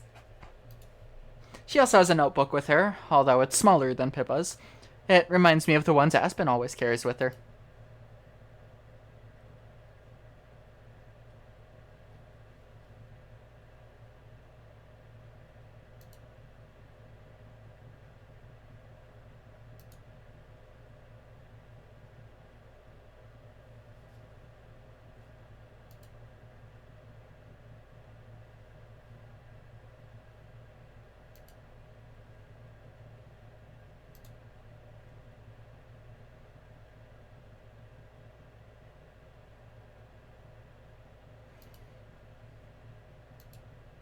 She takes a seat in one of the chairs near me, tail curling around one of the legs.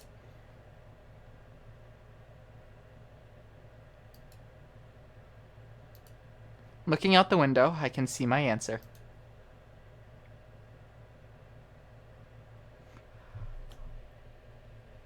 Despite the fact Lena literally told you it's going to rain tomorrow. Right at the top of the act. Oh, man. This is such a precious scene. Oh, my God. Oh.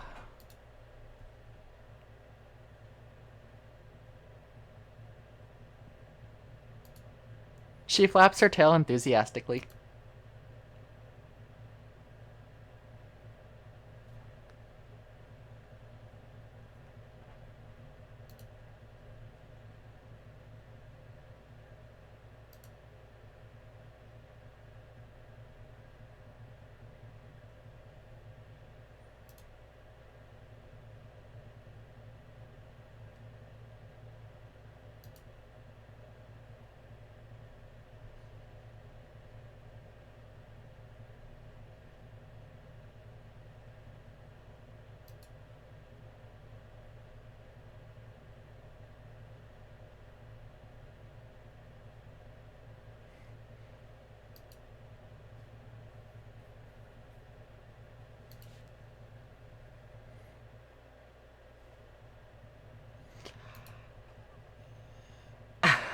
um.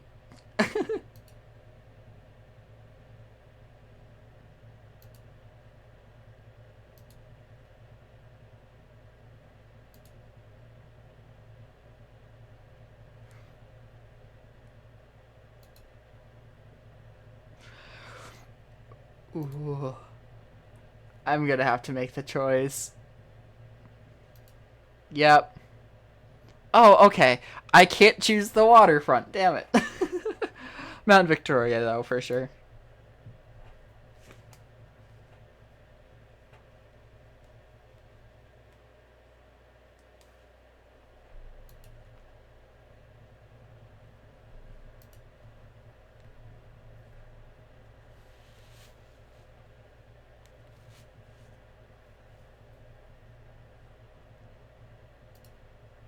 After writing down all my answers, Cello puts down her pen.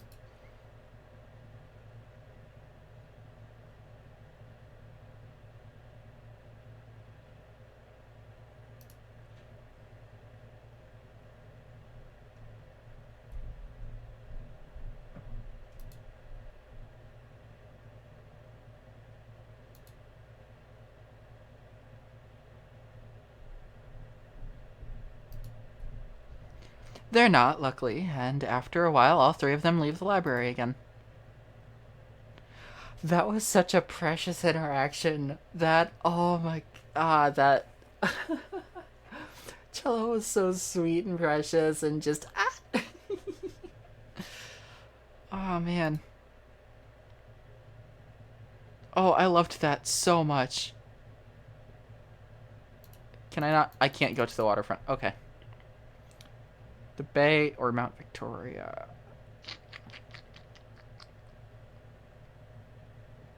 Mount Victoria. Sometimes I come up to the observatory just to enjoy the air. Something about being up high makes the air smell so good. Up here, it's crisp, salty, a little bit like wet dirt and concrete. It reminds me of so many different places I've been before, and yet it's also completely unique to Wellington. I feel like I'll always remember this smell. Later that evening, sitting up on my bedroom, I take a spot on the windowsill again and look out. We get students visiting the library all the time, but I've never met any others who came in from so far away like Cello and her friends.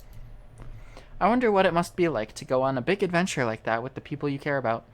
I bet it would make traveling more fun to have someone to talk to.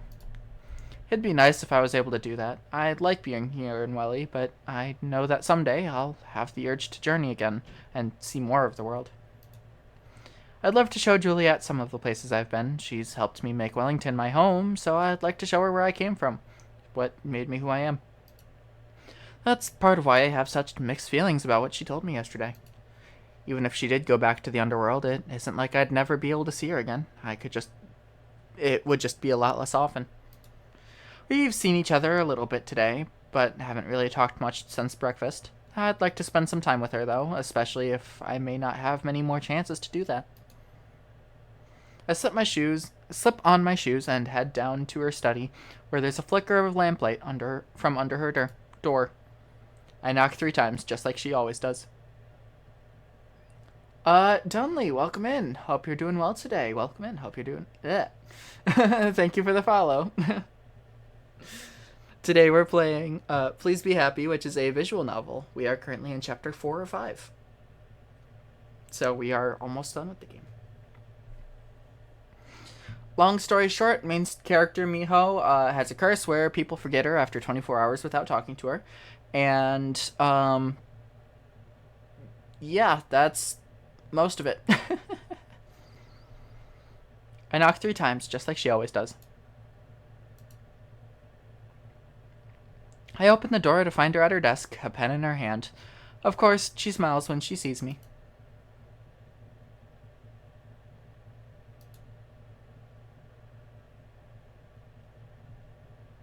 I'm glad you're enjoying. Do you prefer JJ or Dunley?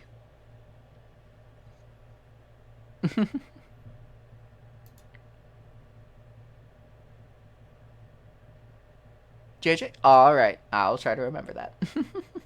But yes, thank you again for the follow. Hope you enjoy your stay.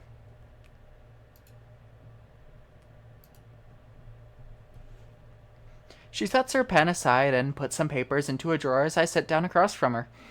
They probably come from one of her research projects. In my head, that's the main thing she uses this room for.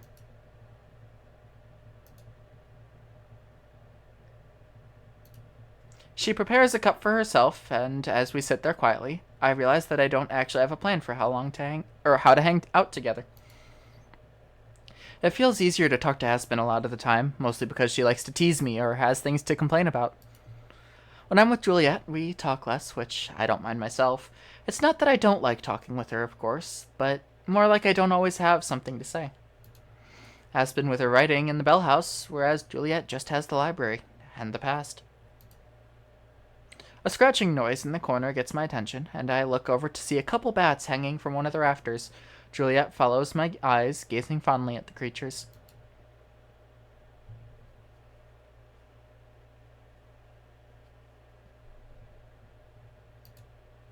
Mentally, I thank the bats for giving us something to chat about.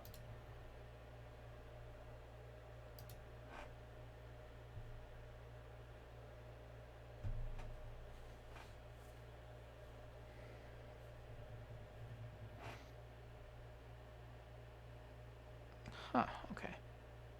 So, for reference, what I was doing right there and why I looked down and whatnot, I have my phone open on my YouTube stream so I can see if I get stuttering issues, because ever since that happened a few months ago, I've been having my phone open to my stream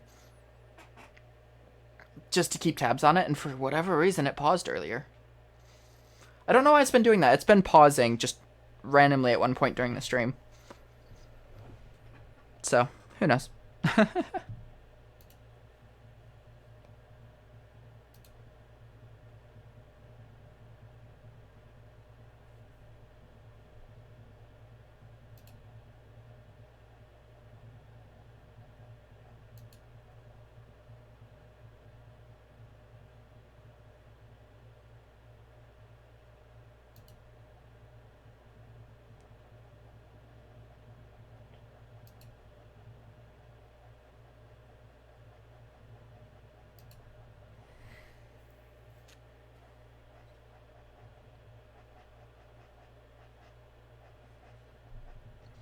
Yeah, that's... Words are fake.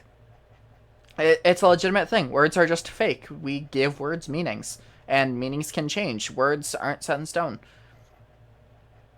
Language as a whole is just making sounds in order to communicate. That's all it is. It's no different, like English. This is getting a bit into weird territory, so I'm gonna try and keep this self-contained.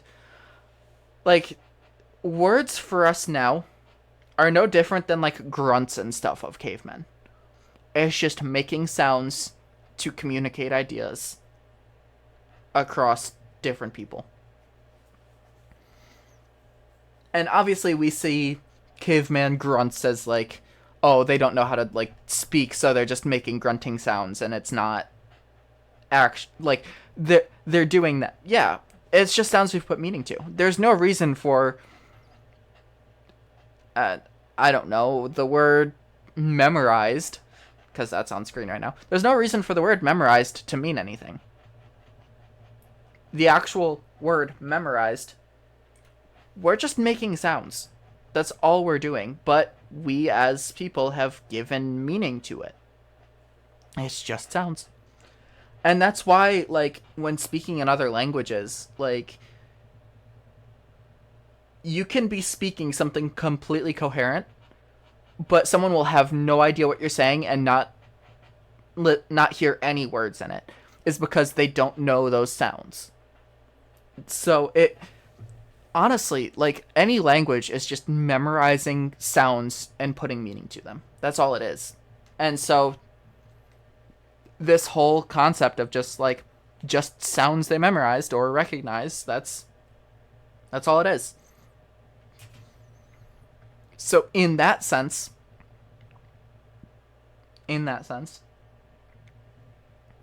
animals are really no different than us, because it's sounds to communicate. It's just they speak a different language. One of the bats flaps its wings, adjusting itself, but remaining hooked to the ceiling.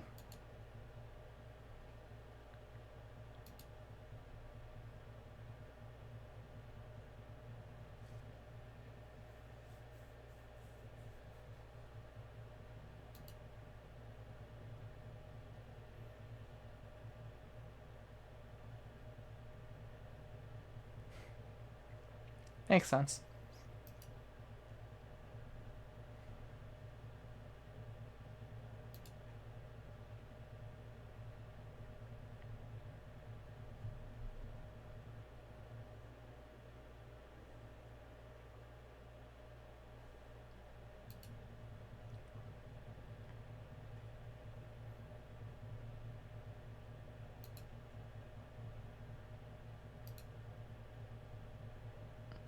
Yeah.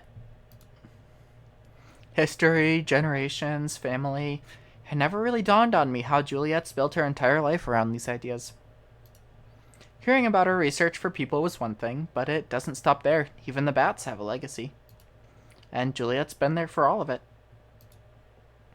When I think about it that way, I feel like I can start to understand her reasons for wanting to leave, how much there is for her to miss. But also, her words give me an idea. I may struggle with saying things sometimes, but maybe we don't have to use words to have fun.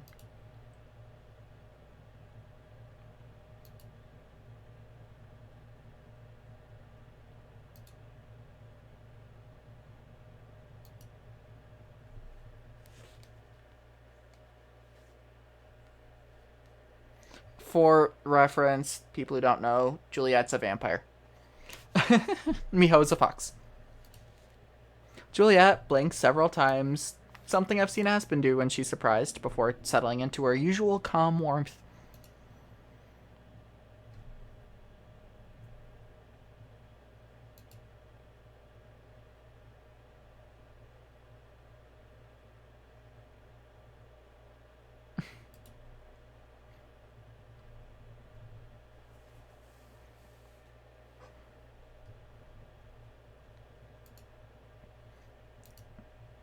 I go downstairs and wait, leaning against the front porch.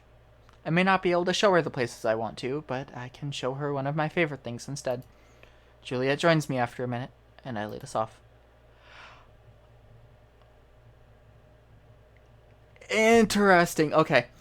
So, what's happening here is that the choice that we made when talking with Cello, the, like, what is your favorite place in, uh, Wellington?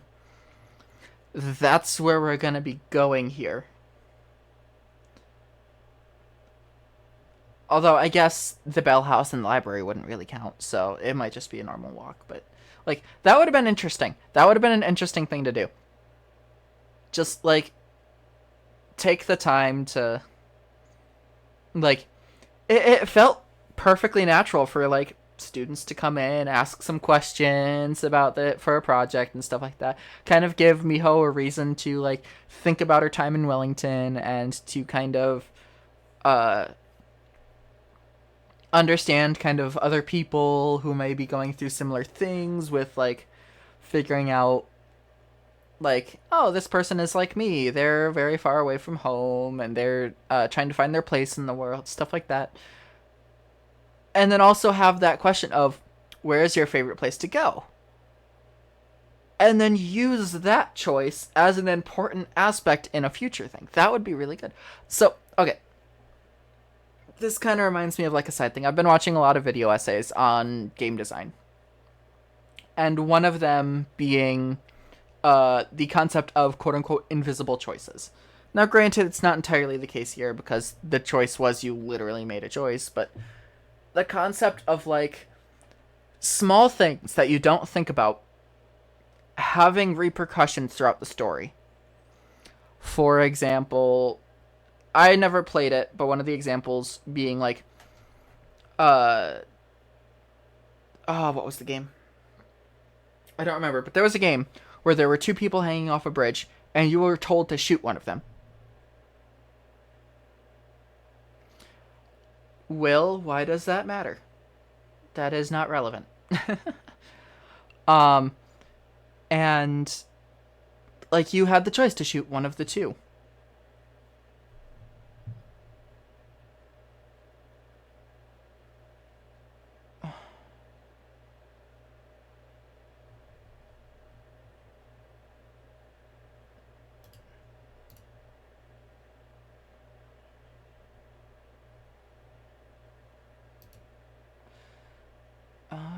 Da-da-da.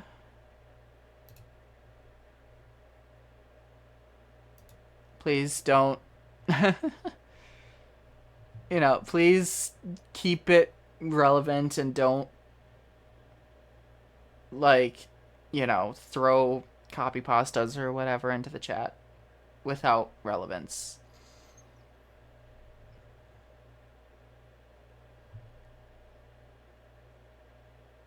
Well, if you do one more, I'm gonna time you out.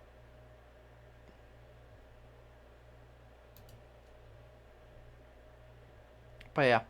You had the choice to shoot one of the two people hanging off the bridge. Um, but it tells you that, like, you're not given the direct choice. You don't click one button to shoot one, you don't click one button to shoot the other. It's you have to physically shoot them. Now, what they don't tell you, you could not shoot either of them. You could shoot the ropes, you could shoot the sniper who's aiming at you. And so there's kind of that invisible choice of, like, you have options, but you have to be creative enough to think them. Obviously, Will, I don't, but please just still keep it. And there it is.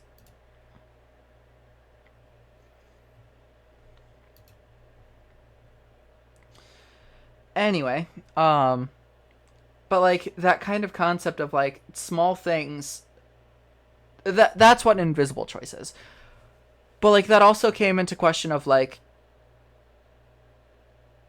there were other options where it was like the game would keep track of how many items you picked up, how many times you kicked over a barrel, like stuff like that. It would keep those in mind and then bring them up later. That's something that they could have done there that would have been really cool. Now, granted, it's not an invisible choice because you actually made the choice and the choices were given to you. But, like, it's one of those things that, like, it's not. It's not a bad thing to not have it. It's just cool when it is there. And if they go to Mount Victoria, it might be that, it might not be. But, like, that's just a cool thing. I thought it was relevant. Because I was talking about the choice and stuff like that, and then, got onto the topic of game design essays that I've been watching. But anyway, it's been a while since we've gone on a walk like this, hasn't it?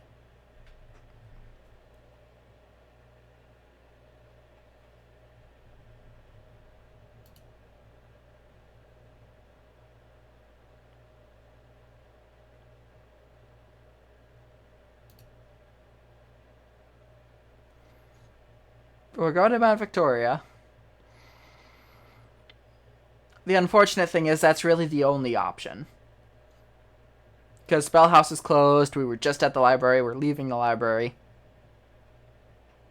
You know.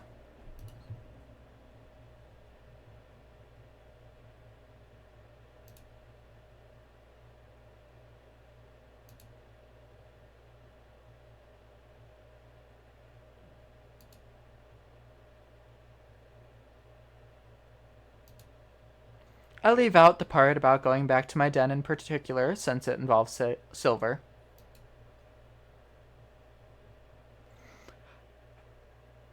It's becoming relevant, so maybe.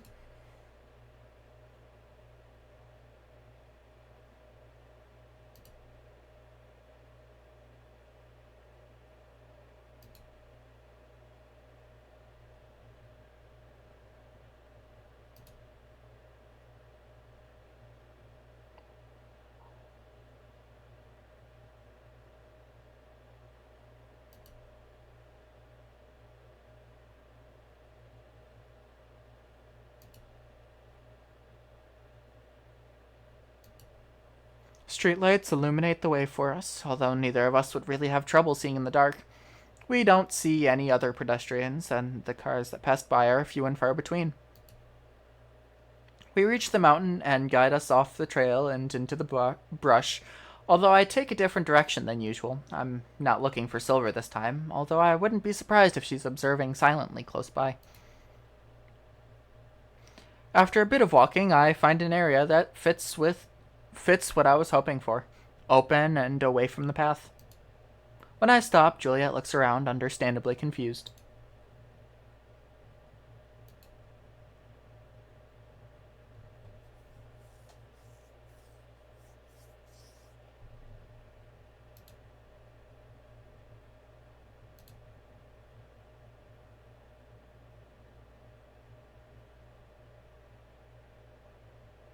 Interesting.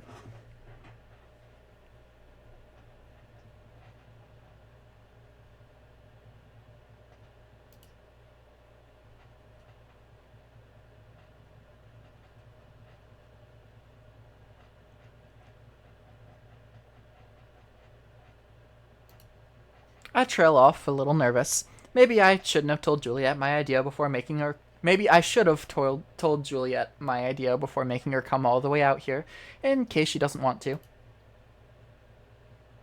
To my relief, though, her face lights up the night.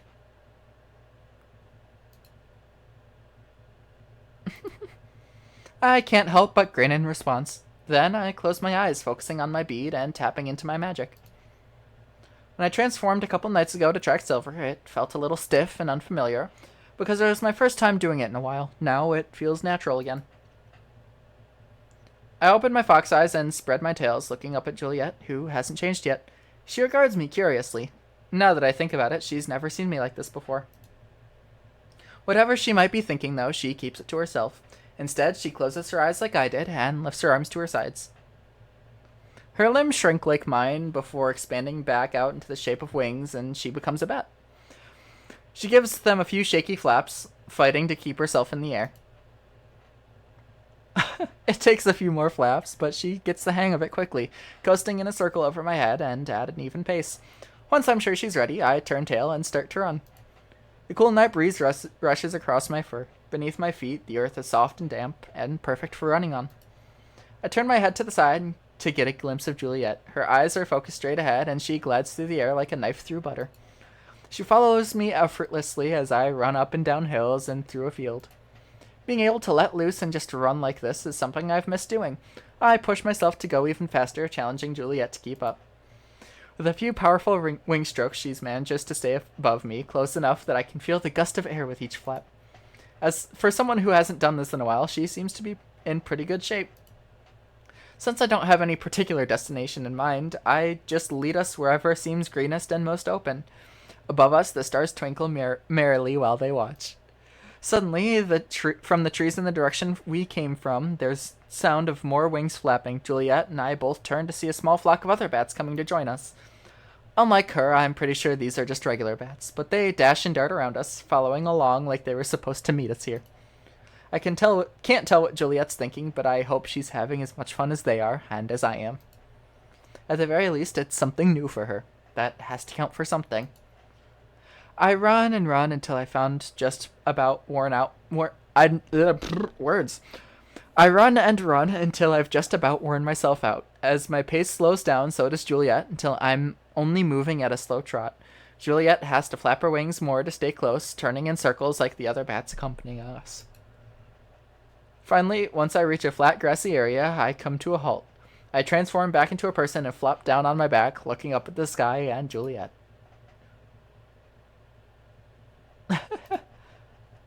Juliet comes closer to the ground and then changes forms herself. The bats who are with us squeak and disperse, fluttering off in different directions. I wave goodbye to them while Juliet watches them go. Then she takes a seat in the ground beside me.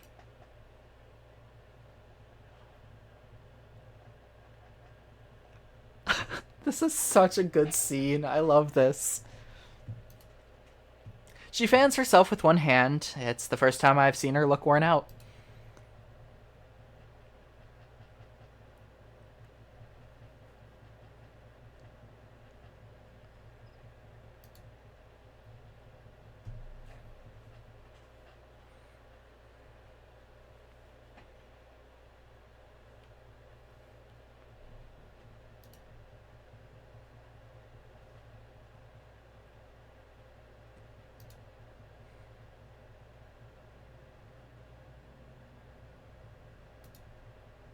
Wiping the sweat from her brow, Juliet gazes up at the stars, looking content.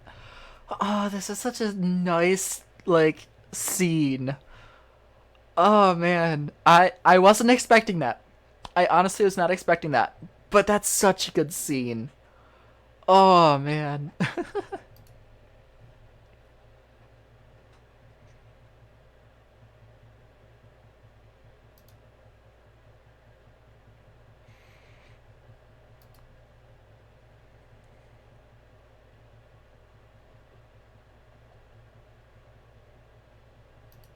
Hearing Juliet's words, and more importantly, being able to see on her face how much she means them, makes me feel good, even without many words between us. Rolling over onto my belly, I push myself up and stand.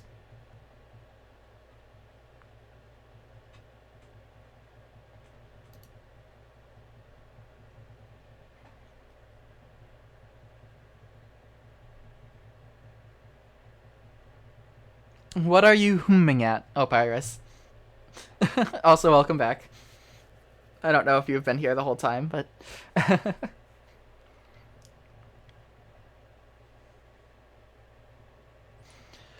Oh, man.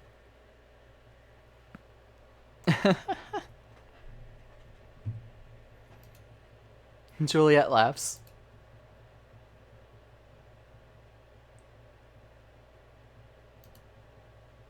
I reach out a hand and help her get to her feet. At first, Juliet just stares like she's not sure what she's supposed to do. But then she grabs it and I pull her up.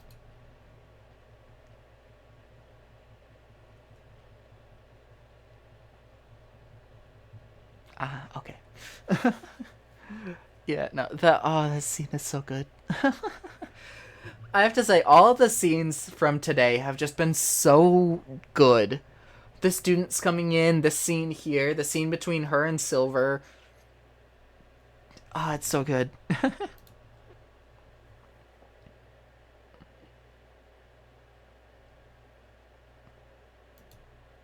Looking up at her, her honest, gentle smile illuminated by the moonlight. I want her to stay. I want to give her a good reason to stay. I have to give her a good reason to stay. Oh, man. Alright, waterfront. As evening rolls around, I walk down to the waterfront for a special treat. Both days so far, I've checked in with Mr. Kim. He's been enjoying some kind of delicious-looking meal that his wife prepared. When I mentioned how often I miss Korean food, he promised to treat me to dinner tonight. Most of the times that I've gone to the fishing spot, it was with food on my mind. I wouldn't have expected this to be the first meal I actually get out of it. The pier is mostly empty when I get there, aside from Mr. Kim himself. He waves merrily as I approach.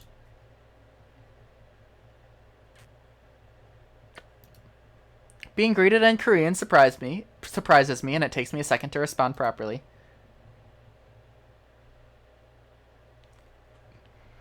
I sometimes forget that Datovu is multilingual. I forget that. I'm more than a little rusty when it comes to speaking Korean, but I think I managed to sound okay. Still, using the common language is a lot easier at this point.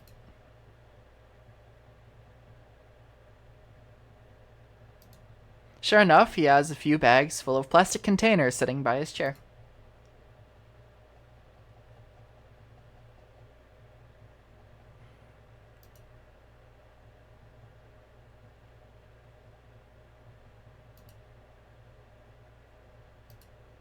He gestures to another chair, as well as a small folding table with a cloth draped over it.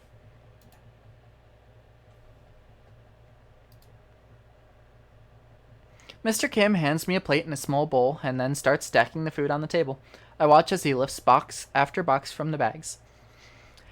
So this is food that his wife made, that he is now inviting Miho to eat with him.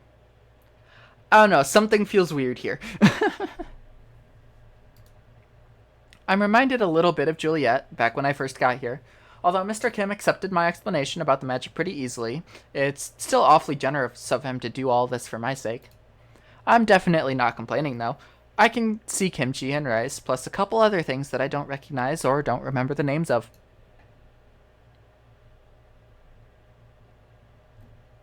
Oops. Did not mean to do that.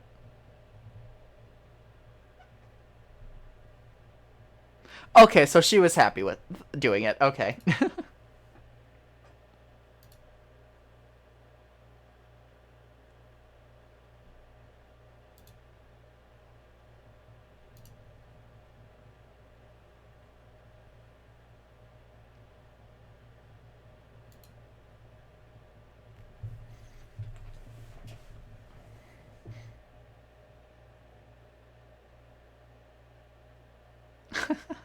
I love Mr. Kim. Mr. Kim is such a good character.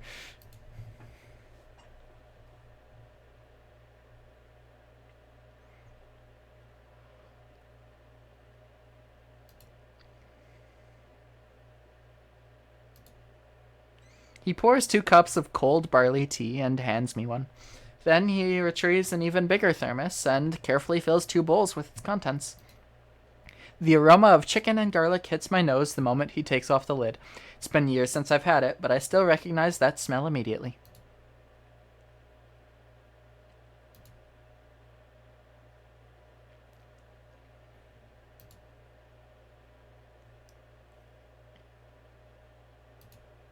The soup is made from boiling a chicken with.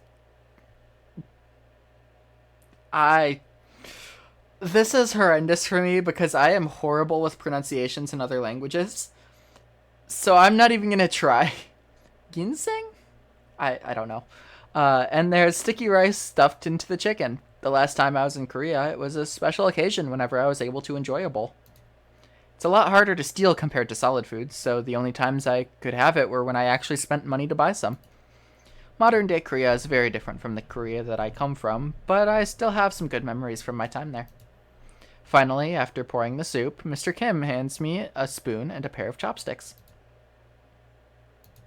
I have to carefully arrange all my dishes on the table and on my lap to make everything fit. He pops the tops of various sides and serves me a bit of each. It's been a long time since I've used chopsticks either, but my hands remember how to hold them. All of the food tastes even better than it looks, and it looks pretty good to begin with. From the spicy tang of the kimchi to the rich broth of the soup, everything is amazing. The barley tea is the perfect addition to wash everything down. He leaves most of the food for me, only nibbling on a few things. When all the containers are finally empty, I dig my chopsticks around to scrape up the last few bits and pieces.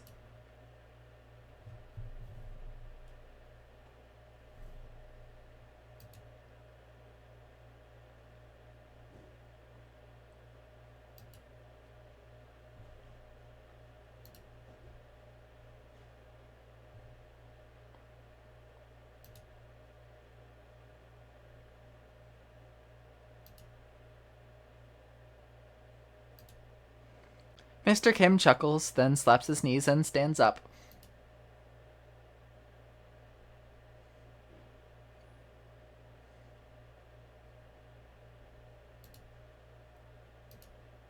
I help Mr. Kim bag up all the empty containers. He loads those into a basket on a bicycle, and then, with one last wave, he sets off on his ride. For a little bit longer, I stay on the pier and admire the sea, enjoying how pleasantly full I am. Then I start walking home as well.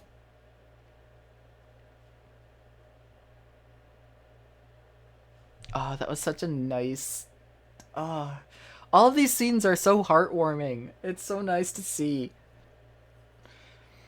When evening rolls around again, I drift to Juliet's study once again. The door is open, and I can see her sitting at her desk inside.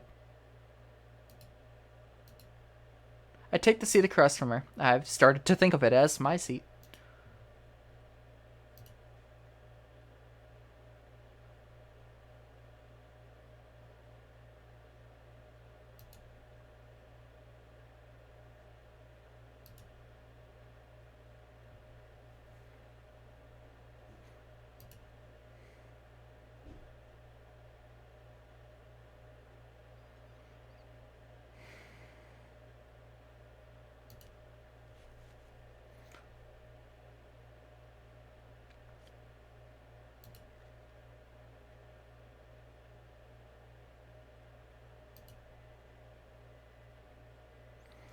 We come to a stop near the ocean, just the two of us. Lights from the city shine behind us, and out on the water, a handful of others glitter from faraway ships. The tide comes in and out, but we stand just outside its reach. Everything is quiet, aside from the soft splashing of the water lapping at our feet. The crisp night air carries a trace of salt. Side by side, Juliet and I both gaze out the open sea. Juliet nods. During the day, this beach is full of people laughing and playing or relaxing in the sun. This late, however, there are only a few others around, barely more than shadows against the sea.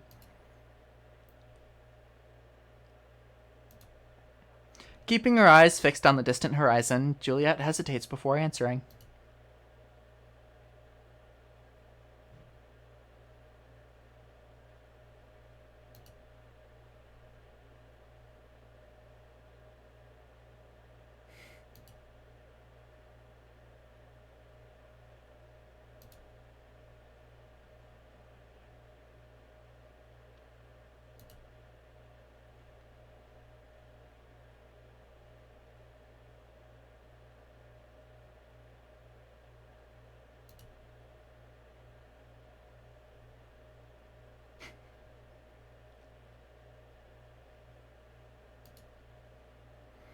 Yeah, no, like, if all you know are, like, rivers and lakes, and then you get people telling you, yeah, no, it's, like, water as far as the eye can see.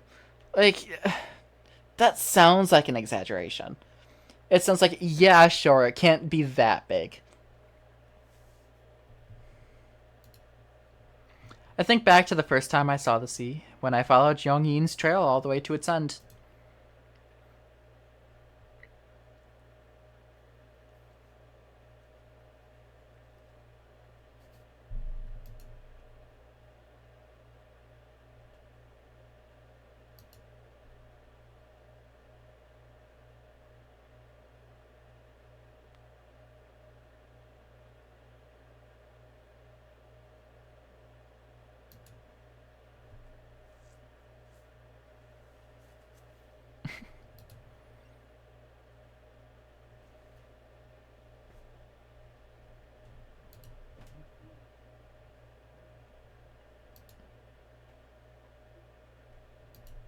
The second time she says it, her voice is softer, almost as if she didn't mean to speak aloud. We stand together in silence again for a couple minutes.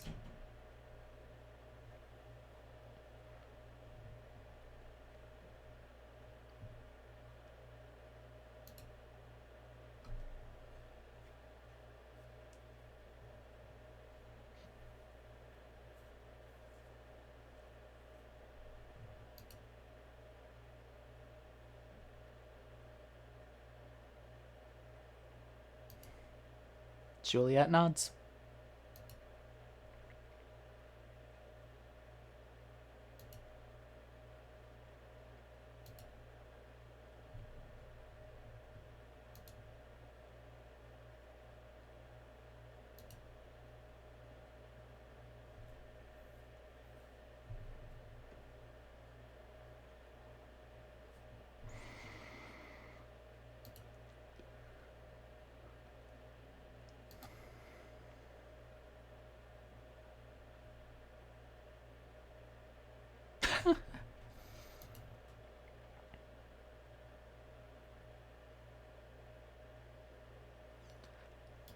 Hold on, let me.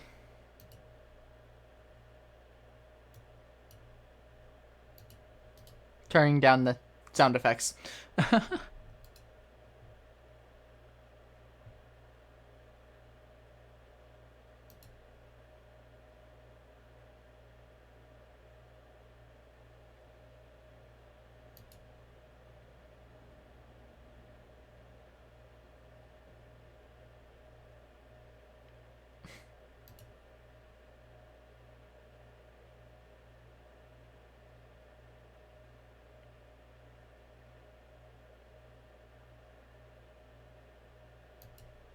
I glance up at Juliet, half expecting to see tears in her eyes, but there aren't any.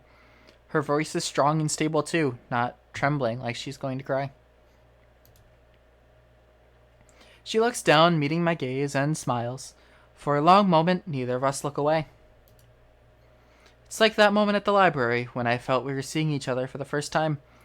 As we look into each other's eyes, I feel my heart start to beat faster.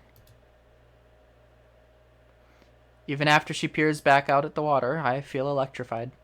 And this is where it starts. Something begins to swirl inside me and to take shape that I'm starting to understand.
Up in the sky, the blinking lights of a satellite or airship are another reminder of how life goes on around us.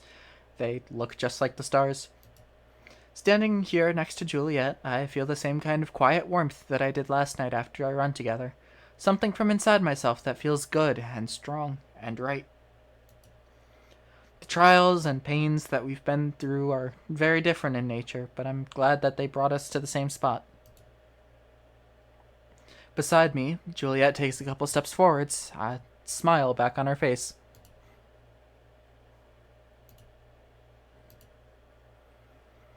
We move slowly, following the shoreline close enough together that I keep bumping into her. The sand makes it hard to walk straight.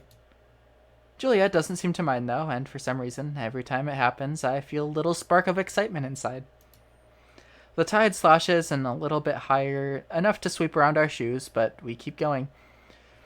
Shells and seaweed decorate the beach, and I take care not to step on anything that might break. We walk until we reach the far end of the beach, where a few stacked boulders and a pathway lead back into town. The boulders are worn down by the waves that sometimes reach here, and the grass path stops abruptly just before it. I notice something in the dark, though, a little green sprout peeking up from the ground, beyond where the rest of the plants dare grow. Juliet and I stop walking, but my heart continues to pound with a dull thud as that swirling something, that electrified feeling, makes me realize what it is. Not just realize, but admit to myself. The name of that spark, that feeling, the reason it feels so good to stand next to her, to bump into her, to make her smile. Somehow, I don't feel nervous, not like Aspen was. Because now that I understand, saying this to Juliet just feels right. Just a step or two ahead of me, Juliet turns around to face me. The moon shines down like a spotlight, illuminating her in the darkness. Her expression is unreadable, but I wonder if she knows. There it is. A small wave crests, splashing against the shore. It splashes my legs, but I don't mind. I barely notice.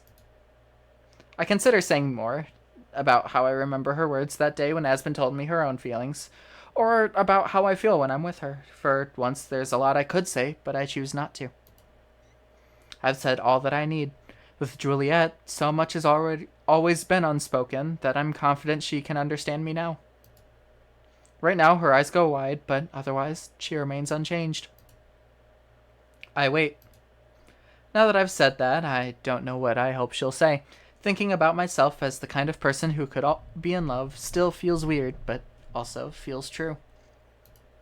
Whatever else that might include, or whatever Juliet might feel about me, that's a whole other issue. So is everything else between us, like whether or not she'll be leaving. No matter if she stays or goes, no matter if she feels the same way I do, none of that's important right now. Right now, I'm just glad to be able to put a name to these feelings. Finally, Juliet takes a step forward and places a hand on my shoulder. She's touched me a lot of times before, but this time I'm hyper aware of her presence.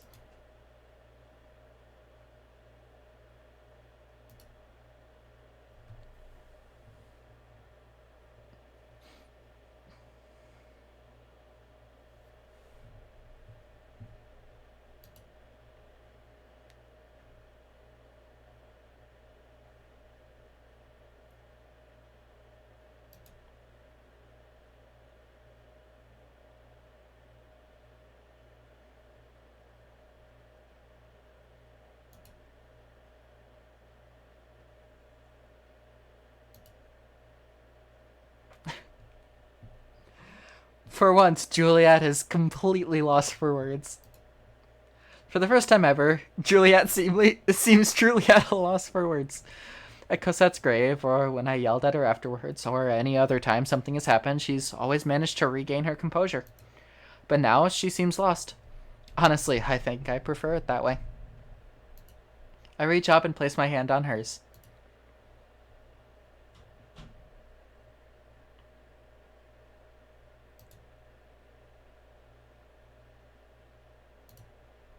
Juliet's hand lingers on my shoulder a moment longer before sliding out from beneath mine, and I miss it as soon as it's gone. She nods, seemingly relieved. We climb the small slope up to the road, and begin walking back together, side by side like before.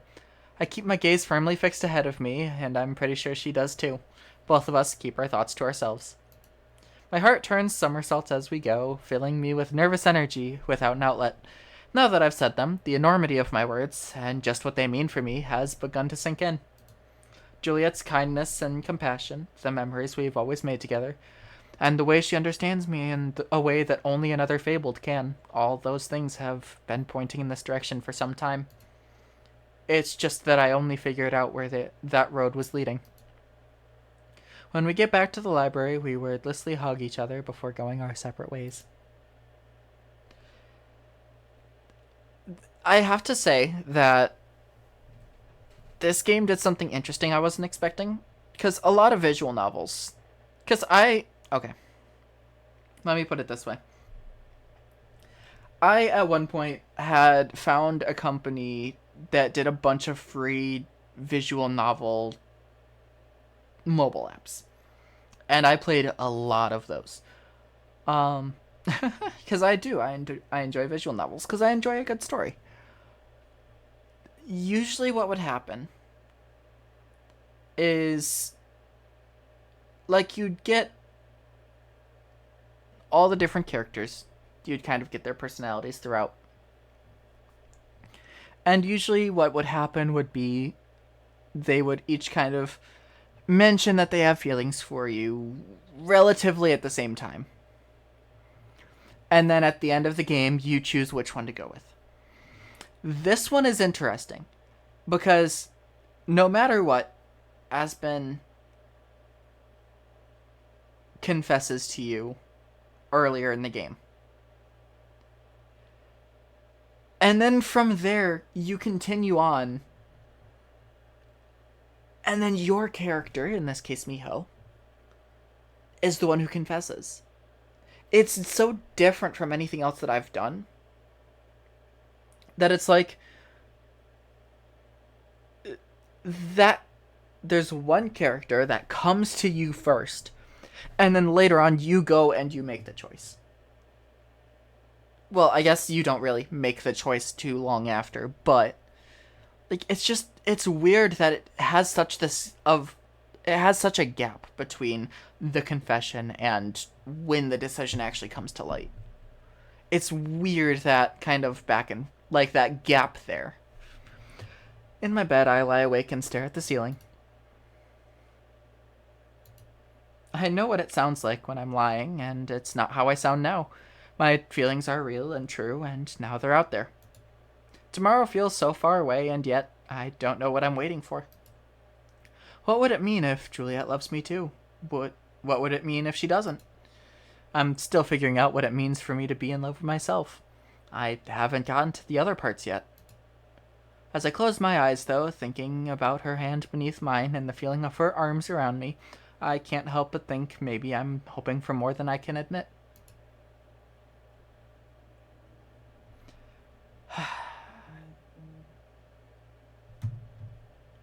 Well, before we move into the next section, I'm gonna let the ad play that is going on, and, you know, honestly, this has been one of those games that I won't say it's like subverted my expectations at all, because it really hasn't. It's been exactly how I've expected it to be.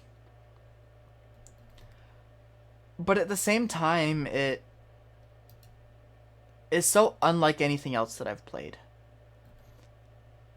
And, like, I'll be completely honest. Like, this game, like, it is so far under the radar that, like, I do not hear people talking about this game. Like, obviously, visual novels tend to go under the radar and such. Like, that's not something that's new. The only real one that's hit mainstream has been, like, Doki Doki Literature Club. Like, that's... And even that's not big because it's a visual novel. Like, let's be honest. That game has made its rounds because it's indie horror. And indie horror is a huge, like, sort of... it's a huge thing. Like, just think about it. Five Nights at Freddy's, as much as I hate the franchise. Poppy's Playtime. Bendy and the Ink Machine. Even from there, you get Doki Doki Literature Club. But that's kind of a bad example because that's what we're trying to explain. Um, and, like, even from there, you get Garden of Banban, which that was made kind of as satire of how quickly games get put out with poor quality. But even that's kind of gotten pretty big. You get Hello Neighbor, Petscop. Like, a lot of indie horror makes it. Well, I won't say a lot of indie horror makes it, because that's just blatantly not true, because there's a lot of stuff that doesn't make it. But, like, indie horror itself is, like, it's a big deal, to the point where there's a whole set of things that are all just indie horror. It's become its own genre. Not just horror, but indie horror specifically. And Doki Doki Literature Club falls into that, and that's why it's so much bigger. Visual novels apart from that, I have not seen anything. The closest thing you get are JRPGs. And obviously that is a far sideline from visual novel. But, like, this is so good. I'm surprised that this hasn't made bigger rounds. But anyway. Only a few days after I agreed to be in play with Lena and Cyrus, it's time for the first rehearsal. Even though I'm not going to be as involved in it as they are, I still want to see what everything is like. I head to the park and find the area that's been set up to practice. When I get there, I find a bunch of people waiting, more than at any of the other activities I've tried with Lena. Most of them are reading through thick packets of paper, standing alone or in small groups. Lena's one of the people on her own until I go and join her.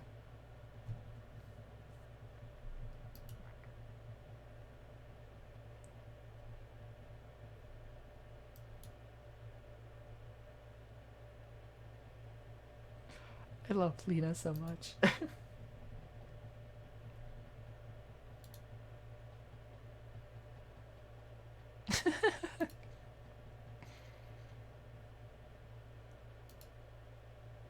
It isn't hard to locate Cyrus. He's surrounded by a few boxes of props, snacks, and other supplies. Like Lena promised, or maybe threatened, he's been included in our check-in calls to make sure he remembers me. He nods when he sees me approaching. It's my favorite tree.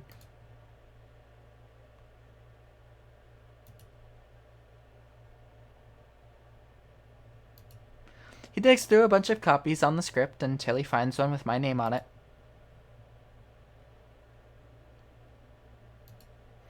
I flip through the pages. A few sections are circled in red pen. I'm glad he did that, because it'd take me a long, long time to read through the whole thing on my own. Okay, so I just want to mention, with my musical experience, normally you wouldn't mark scripts with pens. Because for the most part, and this is different because, you know, it could be anything.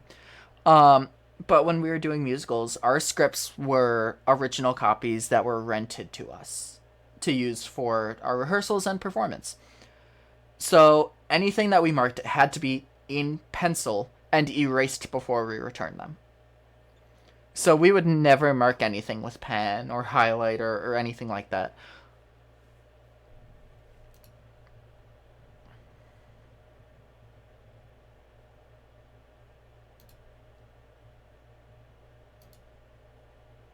I wander back to Lena, who's boldly speaking to no one.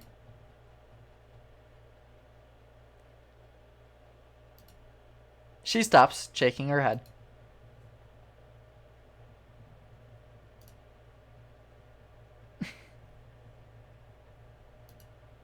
She repeats the line she was just practicing twice. Just like when she made a drink to compete with Aspen, I have a hard time telling the difference.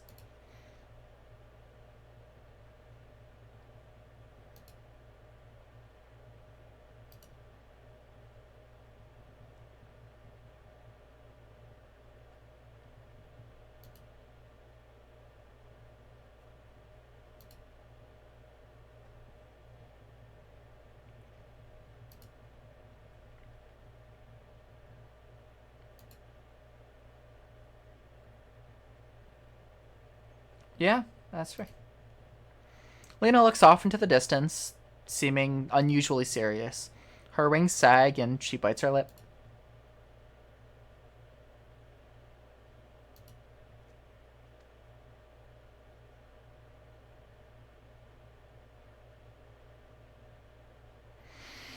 I get that.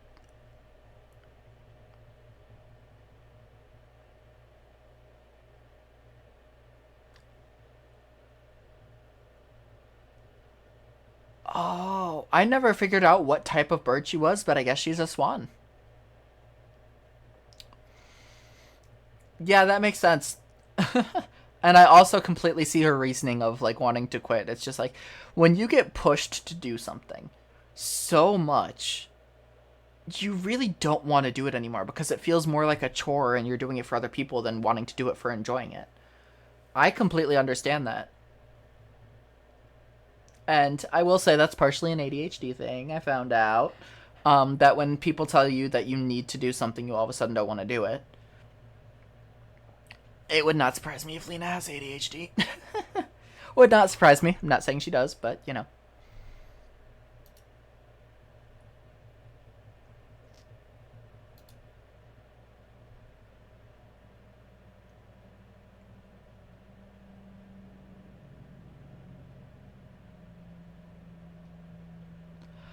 Oh, and this is perfect for Miho to hear. Because this is kind of just confirming that it's fine to not do what's expected of you and to not live off of other people's expectations.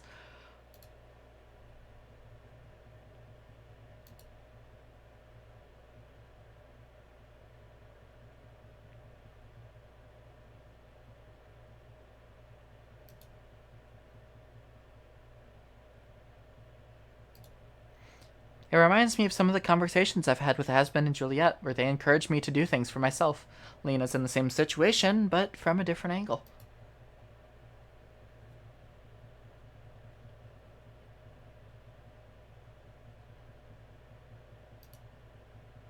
That sounds more like the Lena I know. I let her practice her lines to me, sometimes saying the lines for other characters if she asks for it. Eventually, Cyrus calls everyone together to do some parts as a group. I sit on the sidelines and watch.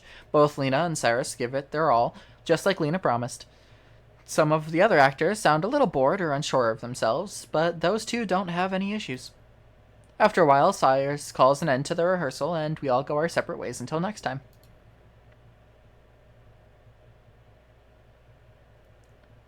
Oh, we're getting some dream state. My paws carry me across wet leaves and mud. Fog has crept into the forest as stealthily as me. Glimpses of the sky are rare between the trees and the mist.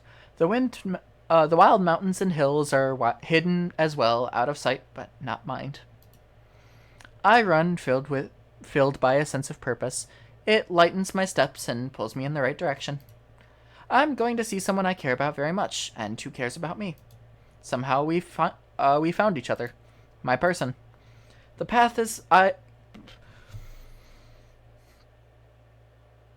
My brain is seeing words and saying, "What are those?" I'm going to take a second and not read because holy shit. I am not able to read sentences properly right now.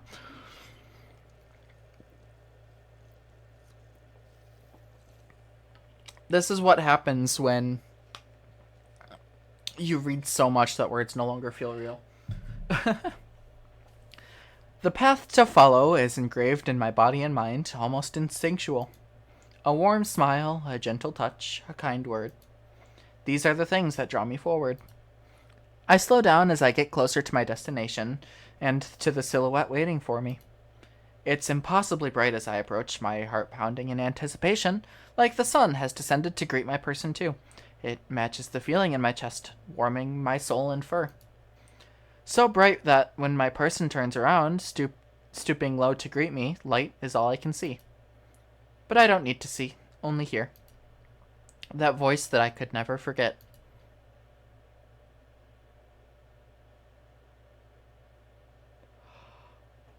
Oh. Oh, that was an interesting. Oh. Hold on, let me just.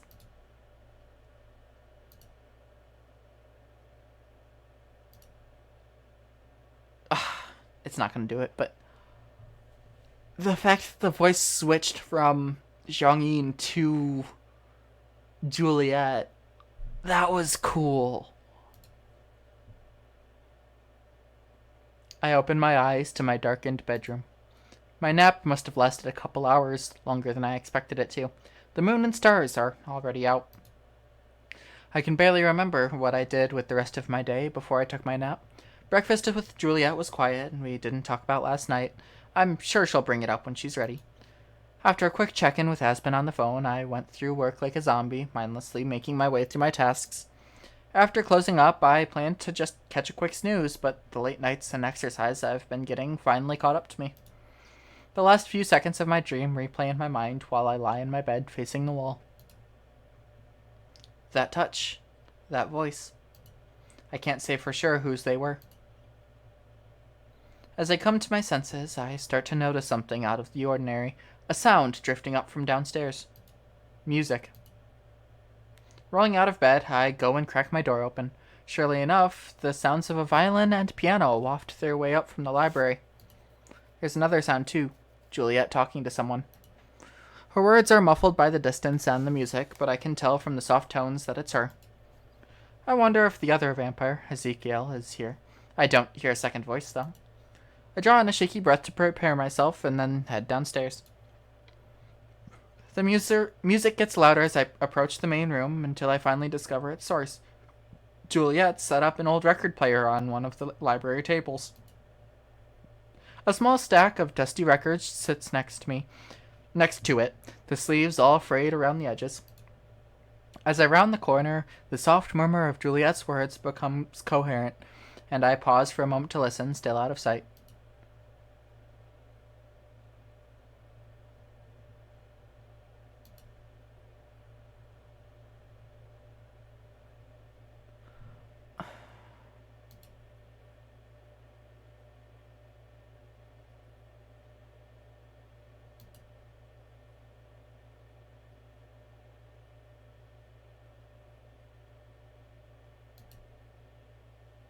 I start to tiptoe around the corner, curious to see who it is Juliet's speaking with.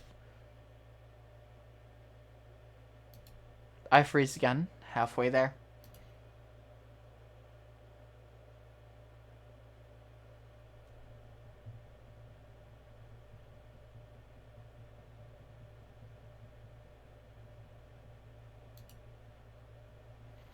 I step around the wall to find Juliet at the other side of the room with her back to me.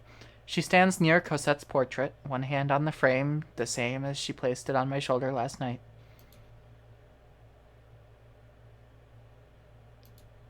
Both of us remain motionless, locked in place. Did I hear her right? Did I understand her right? A few seconds later, the song that was playing comes to an end, and the sound from the record player becomes soft static as the needle scratches the empty center. It breaks the spell that bound us. Juliet turns around slowly, gracefully. Her elegance feels like such a contrast to the way I stand there awkwardly, processing what I heard. She acknowledges me with a smile, but walks past me and goes to the record player. She carefully lifts the needle and turns the record over, and then lowers it again. Soon, the sound of music fills the air once more.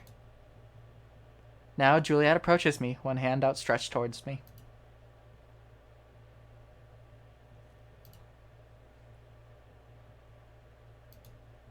Even as I say that, I reach out for her as well, placing my hand in hers.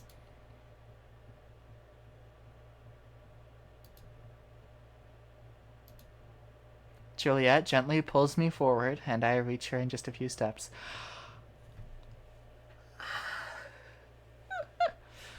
This is so good.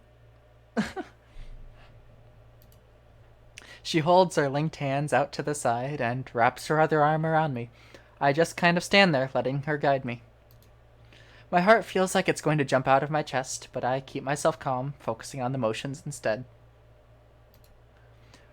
We sway from side to side in time with the music, just turning a small circle in place. It's harder than I expect, and I stumble more than once as I try to mimic what she's doing. I've never been this close to Juliet for so long before, or to any other person. We start to move more as Juliet takes tiny steps around the room, and I do my best to keep up with her, although I'm always half a beat late. Once I step on her foot by accident, and I'm the one who winces.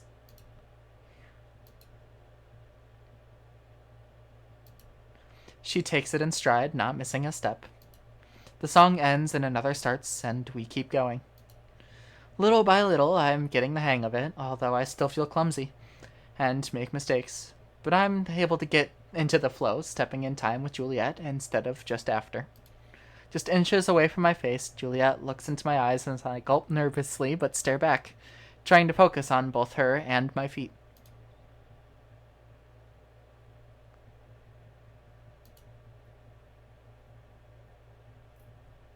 Welcome in, Vala. Hope you're doing well today.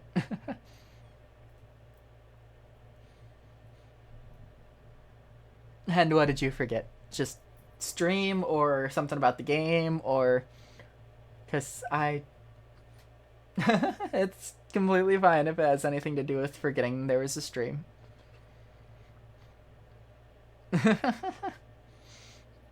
Because it's not a requirement for you to be here. This, sadly.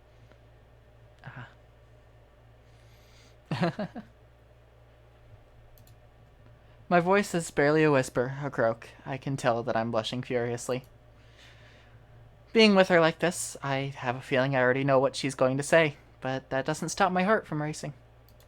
Juliet nods, her forehead almost bumping against mine. She leans in and kisses me. I am so giddy right now. I don't get it. Oh, man. The music builds to a crescendo as Juliet's lips find mine, and we both close our eyes. I surrender all thoughts and fears, aware of nothing but the feeling of our kiss and the gentle rhythm of our dance. Juliet's fingers curl tightly around my hand, and I squeeze back, not needing any words to communicate. With her other arm around me, Juliet holds me close and tight, and I wrap my free arm around her too. We rock and sway, and I trust my body to do the thinking for me. I find it easier to move in time with her. The two of us dance around the library as I let her lead and I follow, feeling warm and alive and complete. But when we end our kiss, we stay like this, close together with hands linked tightly. The blush on her face is still there, but I think it looks good on her. I rest my head on Juliet's shoulder, and she tilts hers against mine.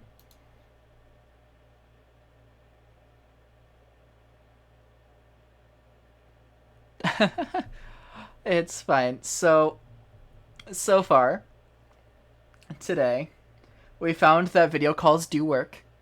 So Lena remembers Miho, and so does Mr. Kim. Apart from that, Juliet and Miho have been going out on walks and stuff like that. in the evenings, and Miho confessed, and this is the response. As if she even needed to say it.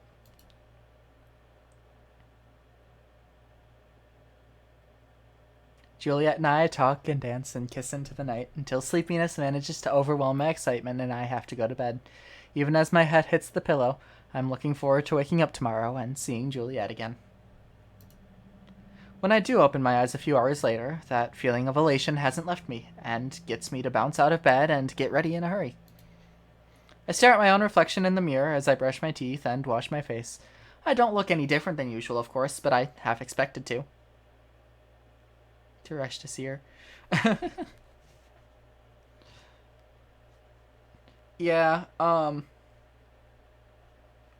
the one thing is though, Aspen is working a lot more on the book and stuff, so she's not able to come to the library as much. Juliet was thinking about going back to the underworld.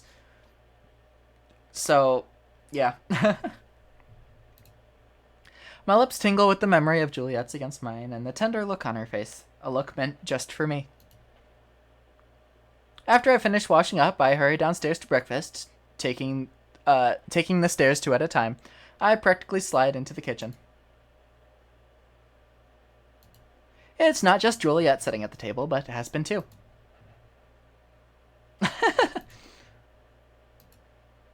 Although Juliet's greeting is pretty typical, there's a new warmth in her voice that makes me blush.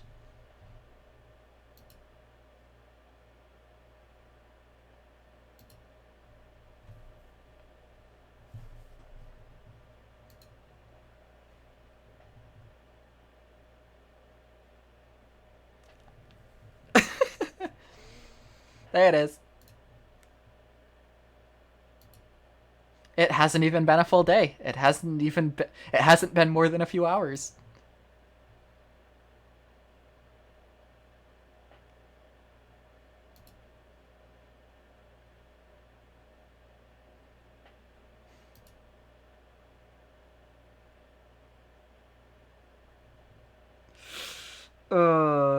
I don't know how to feel about that because Aspen confessed first.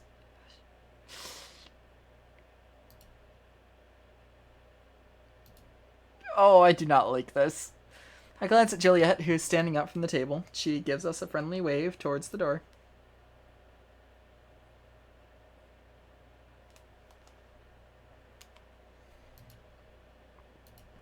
I'm. I get up and head out the front door with Aspen close behind me.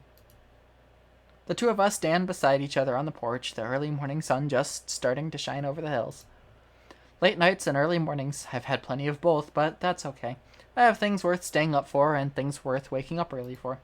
Next to me, Aspen fidgets with her hair and hat while I wait for her to find her words. I do not like where this is going. I feel bad. I seem to be doing that a lot too lately. I have an idea what the topic might be, but not what she wants to say about it. This is the first time we've been alone together since she went home.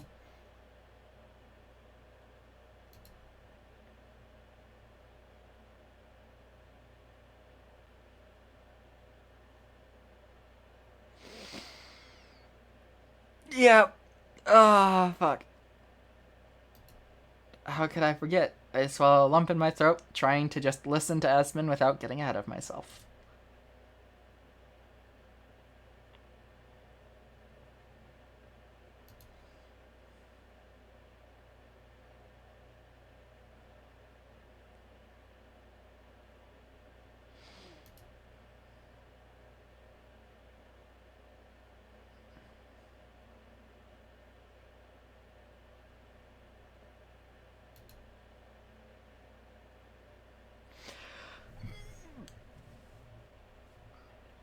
That line. That is.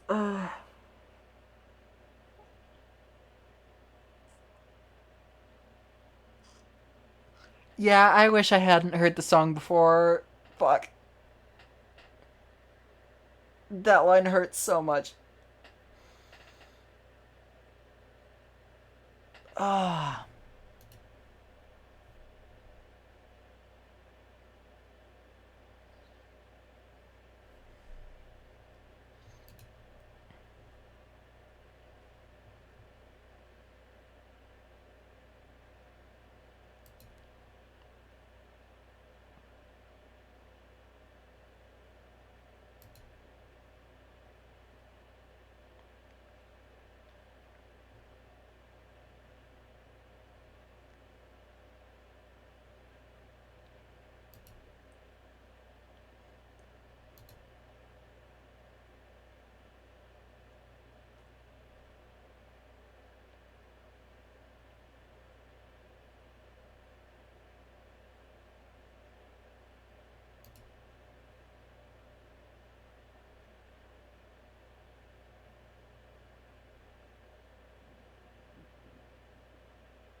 I hold out my arms, and Aspen comes forward to give me a hug.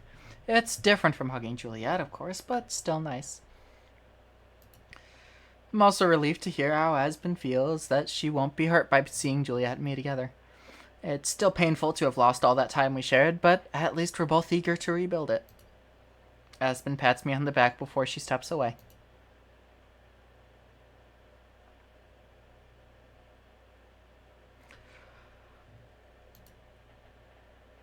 Okay, I don't feel as bad with that, how that went, but I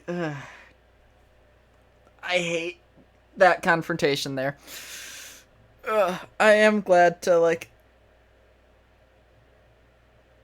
yeah, love triangle. It's still technically love triangle because, I mean, it is and it isn't. Because Aspen liked Miho, but she had since forgotten about Miho. So it's weird in that sense because it's there, but it's not. There is the connection between Juliet and Miho, though. But it's one of those things where it's like, it's so. I'm glad that the way they handled it was Juliet asking Aspen because Juliet knew that Aspen liked Miho. Because there's that whole discussion there. Now, the thing with that is, like, the issue that I would have if this were me, if I were in Miho's situation with that whole thing, it's like,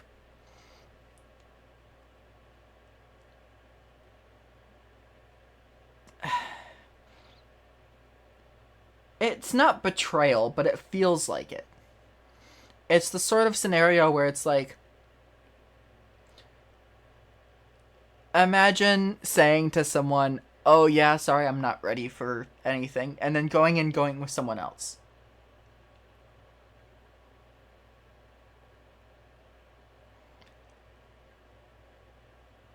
That can kind of feel like a betrayal and cause a rift, even if it's not the case. But with Juliet asking Aspen beforehand, that removes Juliet from being like, oh yeah, I knew you liked them, but I took them first, sort of thing. And that would put the fault on Miho of being like, well, she's the one who came to me afterwards. But given the nature of how Juliet is and how Miho is, that would try and relieve all of that sort of stuff.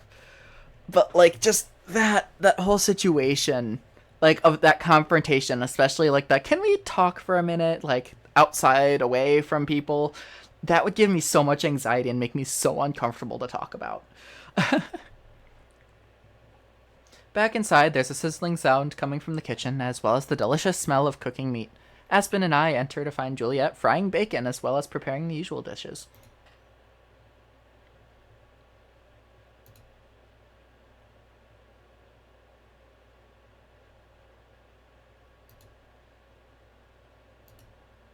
We hardly ever have meat, so this is a rare treat. I used to have a lot more before coming into the library, even if I had to scrounge for it. Aspen and I take our places at the table, and soon Juliet brings all of the food she prepared and sets it down. While Aspen and I both load up our plates and dig in, Juliet just nibbles on some bread and sips her tea contentedly.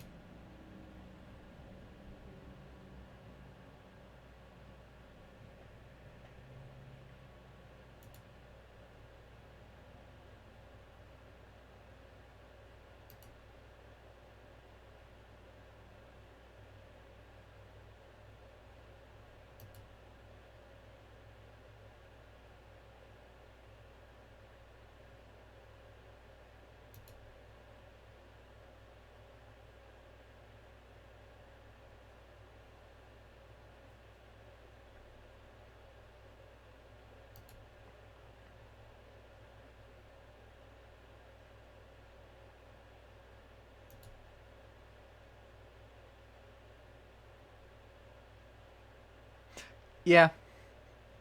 Yeah, I have that same sort of mentality about flavored sparkling water. It's like you drink it and like there's a hint of the taste, but it's not really anything. It's too wrapped in playing Bloodstained. Yeah, that's fine. Like I said, you don't have to be here. It's not a requirement.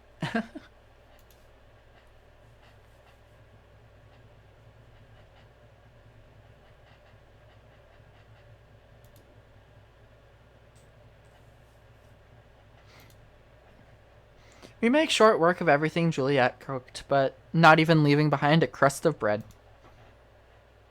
After helping us clean up, Aspen departs for the Bell House, and Juliet and I are left alone at the kitchen table.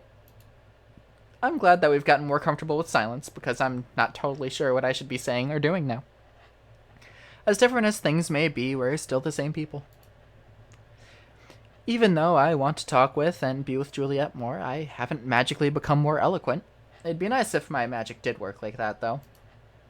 The best thing to do would probably be to just tell Juliet what I'm thinking. After all, it was being open about my feelings that got me into this point in the first place, so there's no reason to stop now.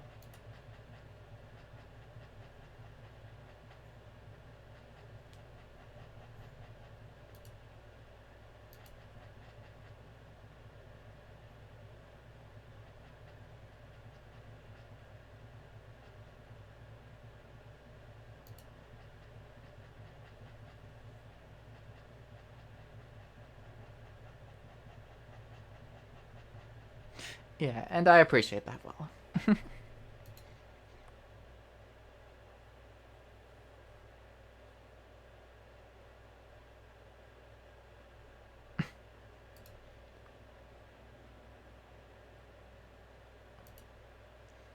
Juliet stands, offering me her hand. I accept, of course, and stand up as well. She takes my hand in hers and faces me, almost like we're dancing again.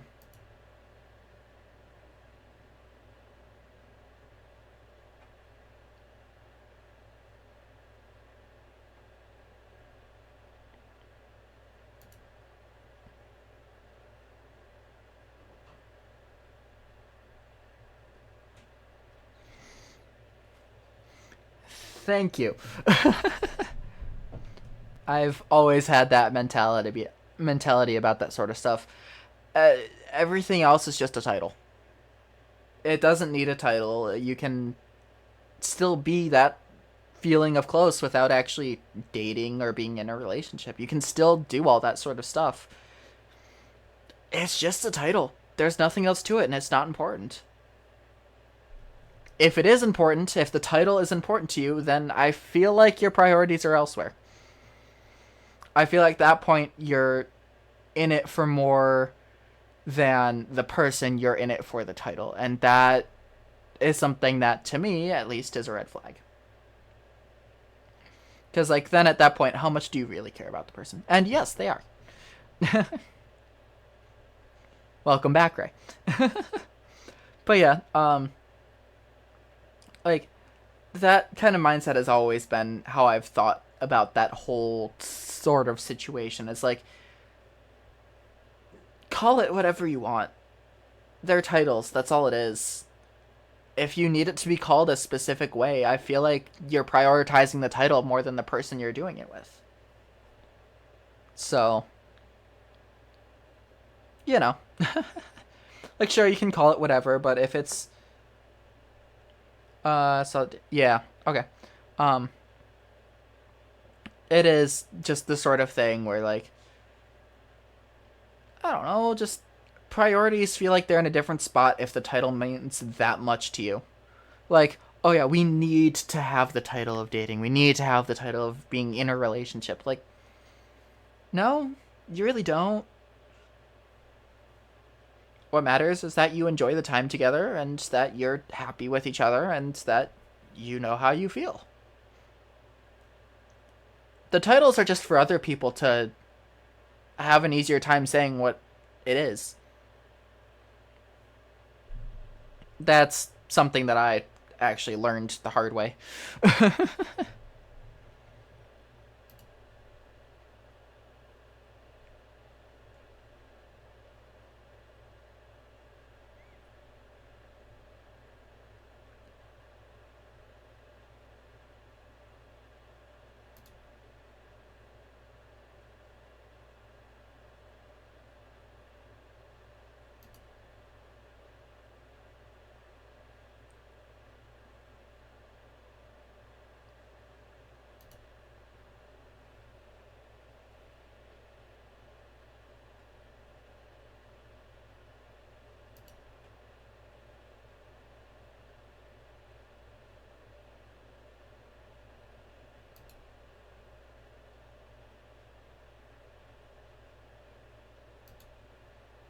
I feel like the voice actress for Juliet is Canadian. I'm just gonna call it. Voice actress for Juliet is Canadian. Just the way she pronounces stuff, it's very Canadian to me. My face feels so hot that you could fry a slice of bacon on it. I'm not embarrassed, but Juliet saying all those things about me is so wonderfully new and exciting that my body doesn't know how else to respond. I like hearing them, though, and it helps put me at ease.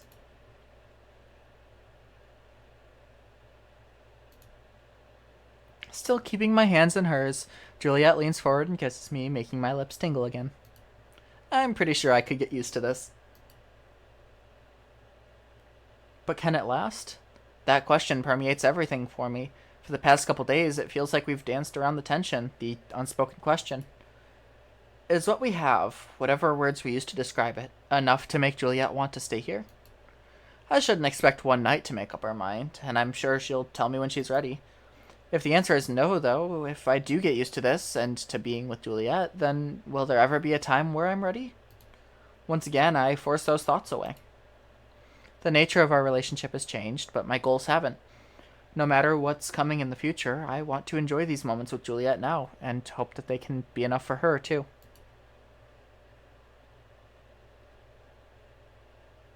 Alright, well, there's nothing left to do at the waterfront, it seems, so I'm gonna go back up to Mount Victoria.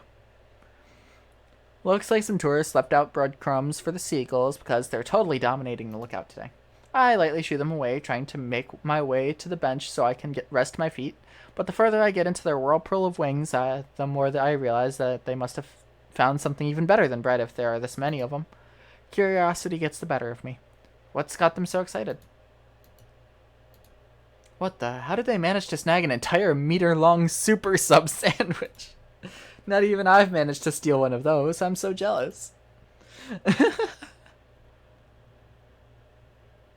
Yay! The first guests of the day are the school kids from last Friday. They enter one at a time, not struggling with the door this time. The girl I talked to before, Cello, comes over to the desk. Wait, what?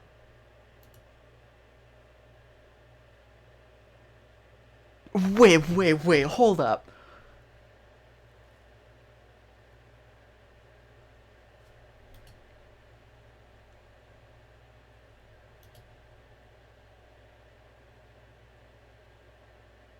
Not Canadian? Huh.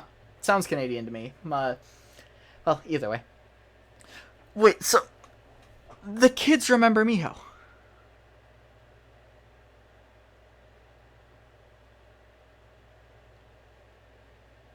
It's been multiple days at this point.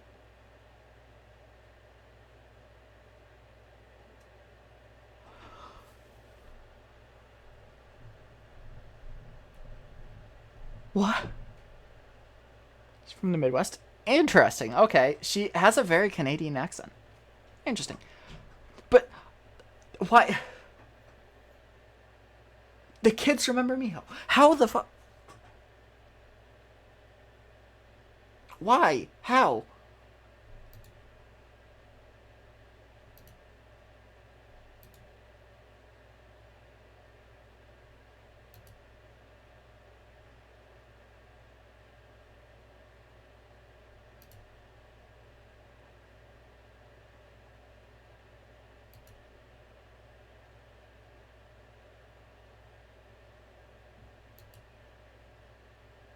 They remind me of Lena and Aspen. Cello rubs and sighs and rubs her face. She must have put up with this a lot.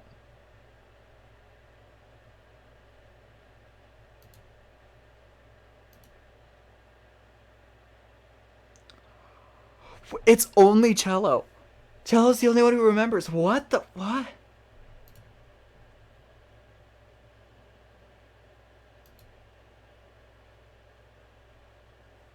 Pippa and Armand look at each other puzzled. Even with her back to me, I can tell Cello is too.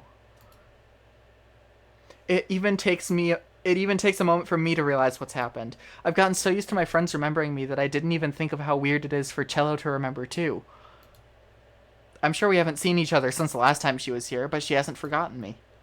I couldn't even begin to process why, yet somehow, as strange as it is, it just feels like another part of a bigger mystery, instead of a life-changing event. Another question that I can't answer. I'd love to know why, but I could spend all day guessing and still not figure it out. I'm sure she wouldn't be able to tell me either. So weird as it is, there's no use in dwelling on it right now. No, you... fucking hell.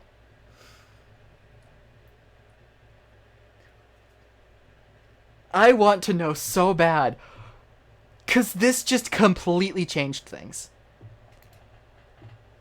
When Cello turns back towards me, confusion on her face, I just shrug and smile.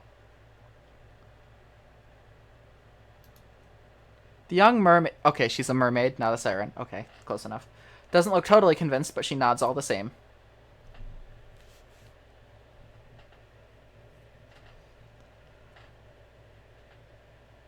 I'm really curious.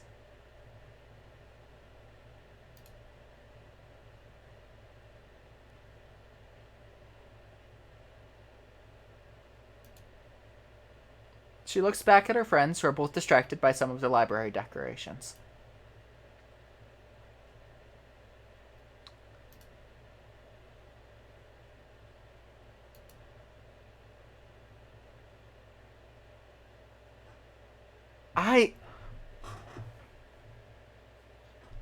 I'm sorry to hear that, Vala. Well, enjoy your time out. The VOD will be up on YouTube later today. Because right now I have it. My main channel is where I stream. I have a separate VOD channel, Echo Tide VODs, where I post the VODs later on in the day. And then delete the original stream from the main channel. So, you can watch this later if you want. And such. But I am so curious and confused. Why... The only thing I could guess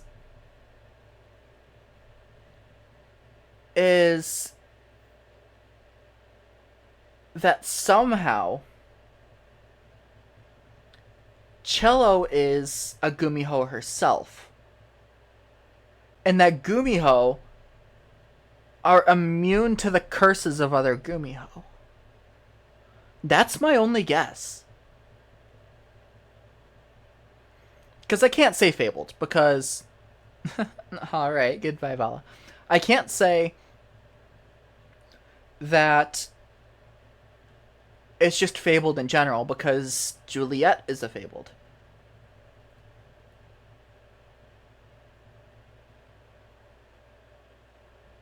Although, was there a time where Juliet forgot? Oh, no, Lena's a fabled, so it wouldn't matter anyway, because Lena does forget. Okay. What the hell? Okay, I assume that they're going to expand on the fact that Cello can remember more later on. That's going to be my assumption. Because that is way too big of a plot point to just blow over and never talk about again. Before I can answer, Armand flaps his wings excitedly, blowing a couple nearby books open.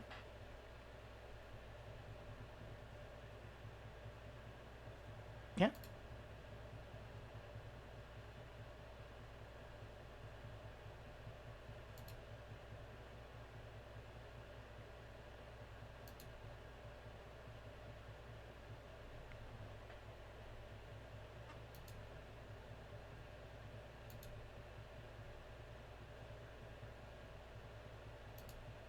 I haven't been to many other libraries, but I'm pretty sure they don't usually double as houses like this one does for Juliet and me.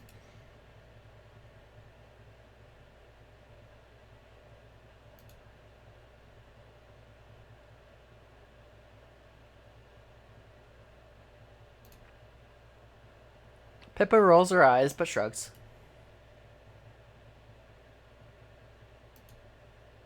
All three of them turn to look at me, their expressions varying degrees of hopeful. How could I say no to that? I try to think of how Juliet would respond.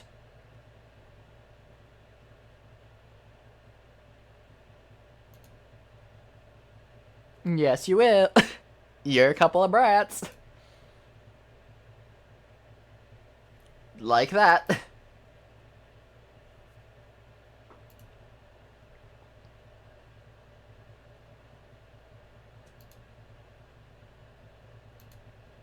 The three of them set off to explore the library, browsing the shelves and peeking into some of the display cases.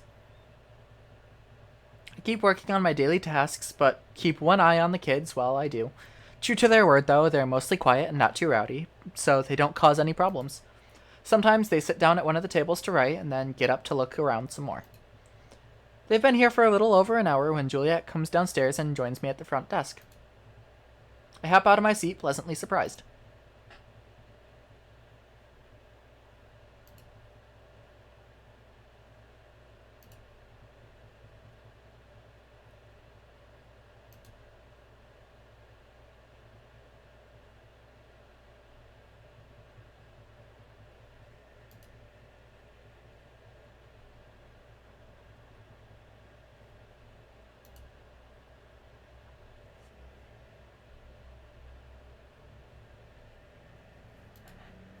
I point to the table where the three students are sitting close together, talking quietly amongst themselves.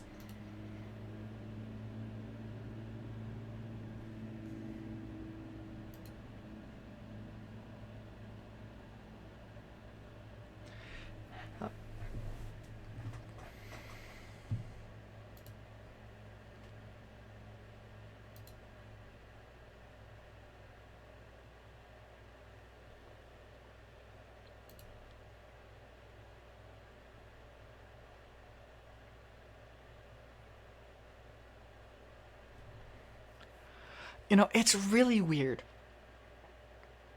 Like, when the kids came by the first time, it felt like it was a bit out of place because, they don't normally show an everyday occurrence at the library and such. And I'm like, okay, it's probably just to add some kind of confidence to Miho about kind of being in a new place. And then asking about the favorite place to go on a date with Juliet and stuff like that. And then they'd probably forget about the students and let them be. But they came back as a bigger plot point than I could have ever expected.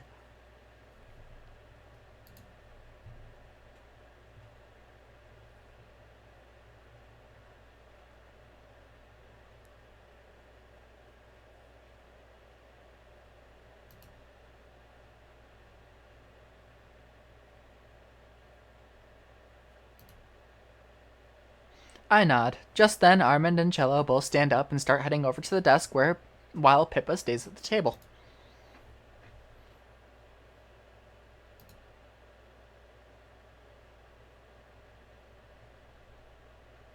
Armand, sorry.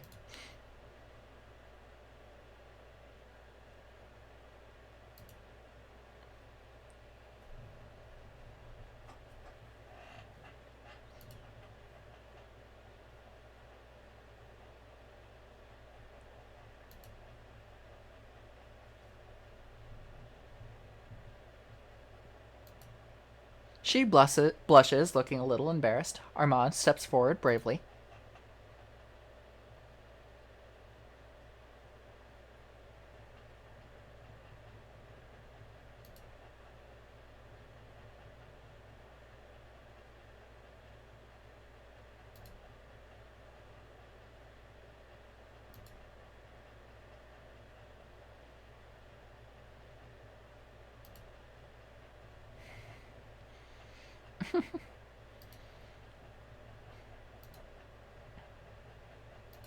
From across the library, Pippa loudly shushes Armand. This time, he doesn't acknowledge her.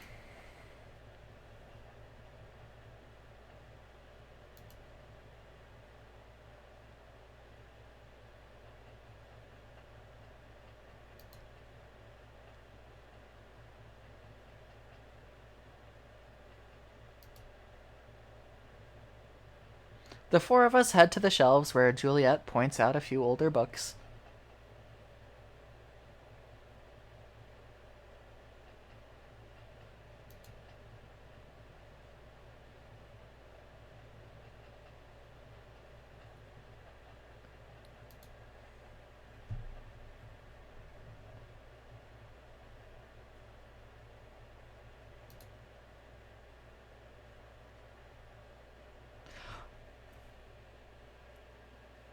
Okay, I will say his writing is a bit weird. It feels like they're trying to push them just a bit too much. as being like important characters, like him especially, but like, you know, it's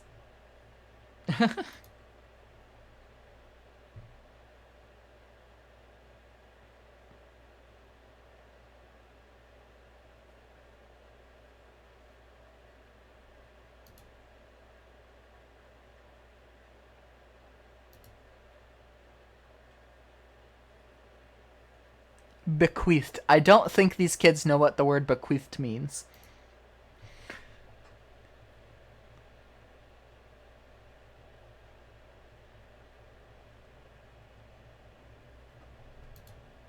I gaze into some of the displays as we pass them by. I've been at the library for so long that I've stopped really noticing some of its features, like the treasures she mentioned. Statues, jewelry, dolls. There are all kinds of things I'd forgotten about. Juliet recounts stories for some of them about sailors and merchants who gave her things in exchange for food or shelter, or just for company. Both the kids and I listen with rapt attention while Juliet gazes off into the distance as she remembers the past. We eventually reach the end of the shelves where Armand notices Cosette's painting on the wall. He runs over to it with Cello trailing behind.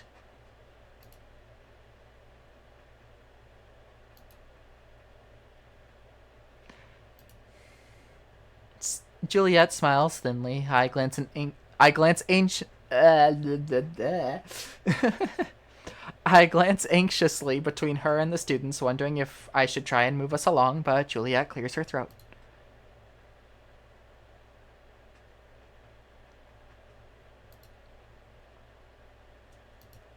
Even I look at Juliet in surprise. I don't think I've ever heard that before.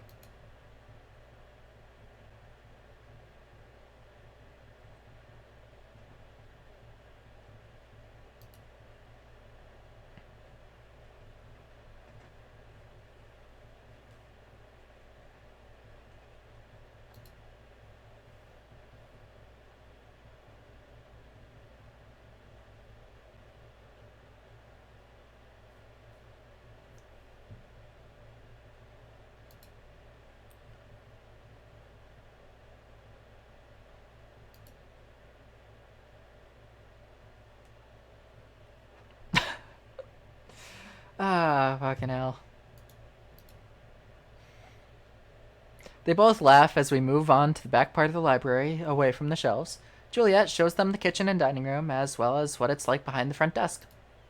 Eventually, we reach the bottom of the stairs.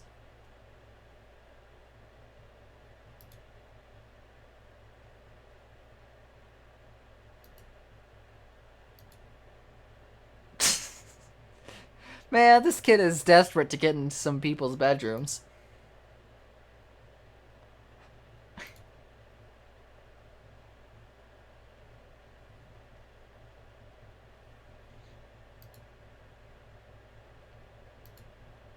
Juliet leads the way, and we follow her into the study.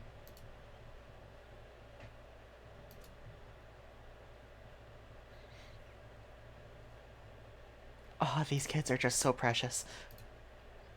Just like I was, they're shocked at how many books are crammed into here. Something rustles in the corner. Cello yelps with fear as she sees one of the bats hanging from the ceiling. It rubs its face with one wing like we just woke it up, which we probably did. It takes a moment for Armand to spot the bat as well.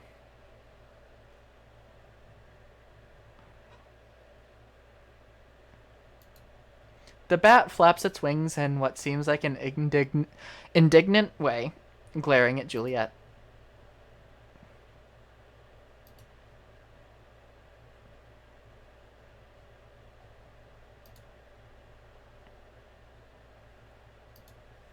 Despite that, Cello keeps a good distance from the corner where Orpheus is.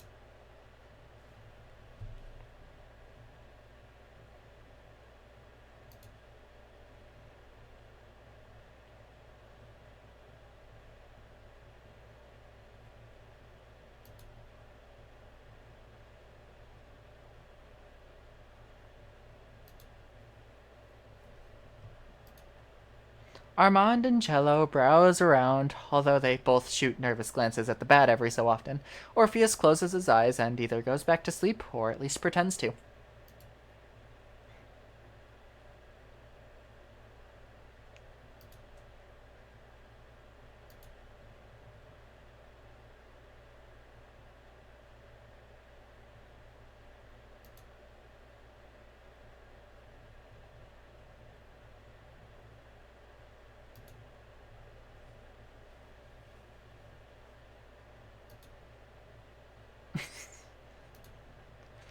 His wings and tail both droop down. I feel like I know what Juliet's going to say before she says it.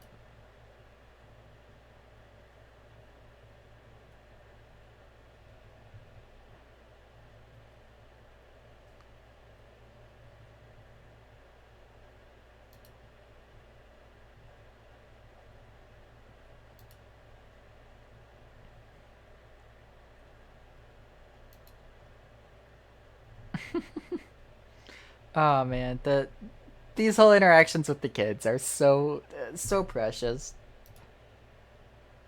I say that multiple times, but like I don't care. It is. It's true. The two of them look around with even more enthusiasm, to the point where they even get a bit closer to Orpheus. Not too close though. Juliet and I lean against the wall and watch. Boro. I'm sorry, I had to. I know the voice actress for Miho is Canadian.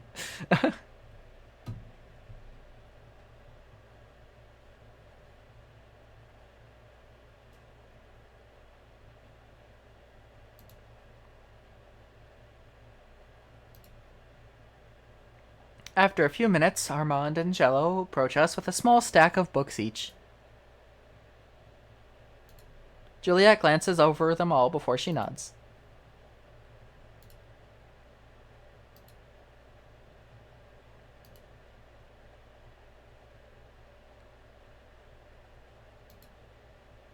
Waving goodbye to us, the kids hurry off downstairs, being careful not to drop or damage the books they're carrying. Juliet and I stay behind near the hallway to Juliet's room.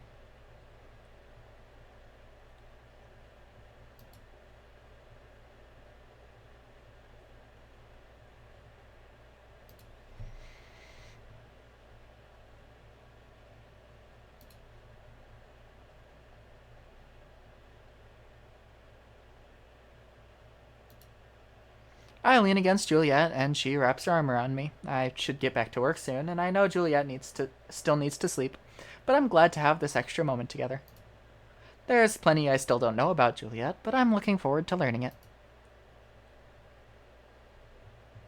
Alright, I'll go to the bay.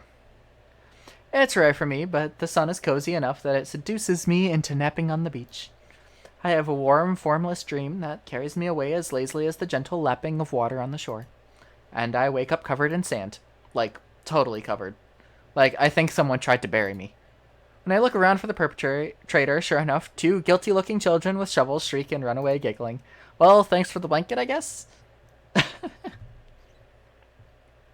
After Juliet and I say our goodbyes for the night, I go up to my room and go to bed. But after tossing and turning for a while, I get up and put my shoes back on. Aside from Juliet, there's someone else I've been thinking about a lot lately. My last encounter with Silver didn't go so well, but it hasn't made me any less determined to talk to her. It's not just because of my magic and what she might be able to tell me about it, it's also because I want to help her. I know that I can't tell her that outright, but every passing day that I spend with Juliet, or with Aspen, makes me more confident in my decision to stay around Wellington. While I don't expect things to go exactly the same way for Silver as they did for me, I hope that maybe someday she'll want to change too. Still, since I'm still not ready to tell Juliet about Silver, I have to be extra quiet as I leave my room and go outside. Making my way to Mount Victoria doesn't take very long. Just like last time, I change forms and search for Silver's scent, locking on and following it through the forest. I eventually find her in her two-legged form, sitting on a log and with her back to me. For some reason, I'm surprised. I just assumed she spent most of her time as a fox. I change forms myself. Somehow, I don't think she's noticed me yet. I'm not sure if I should call out to get her attention or what. I don't think she'd like being surprised, but there probably isn't any chance she'd be excited to see me regardless. Taking a step, I have my decision made for me. The snap of a branch under my foot gives me away. Sure enough, Silver spins around, her eyes going from shock to annoyance when she sees me. She leaps to her feet in a fluid motion while I hold up my empty hands to show I'm not a threat.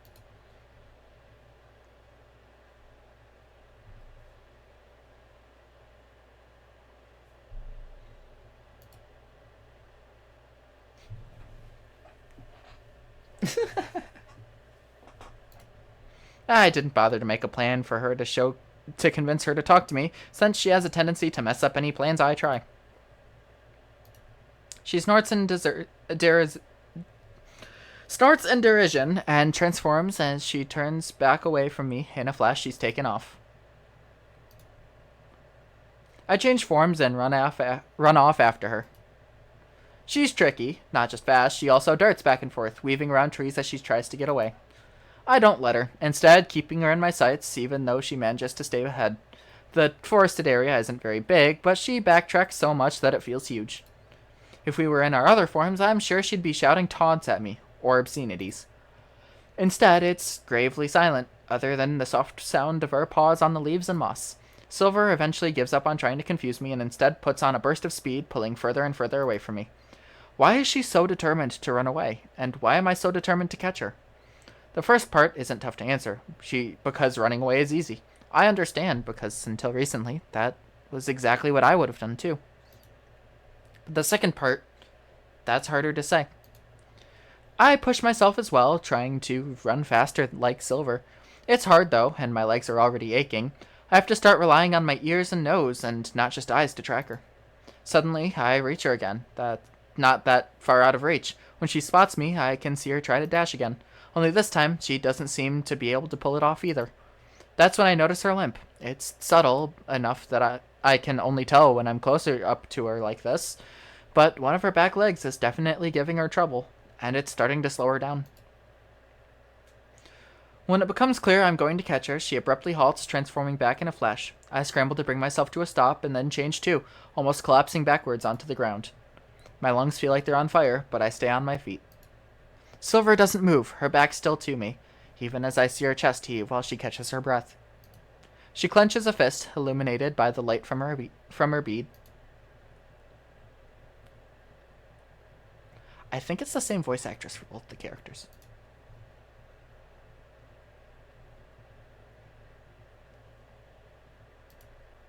I ignore her. I couldn't give her an answer she'd accept anyway.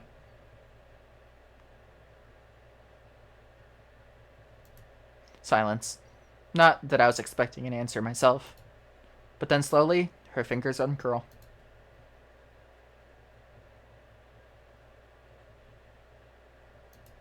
For the first time, there's less of a sharp edge to her words. For once, it sounds like a genuine question.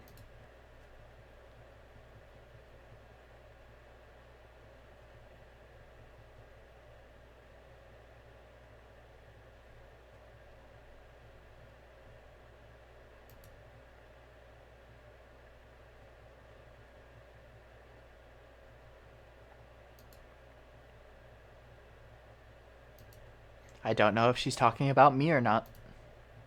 Finally, she looks up and glares at me, staring right into my eyes. I'm not sure how I want to come across to her. Friendly? Trustworthy? Brave? Whatever we do have in common, she's also a total mystery. Even at my most alone, I was never as wild as she is.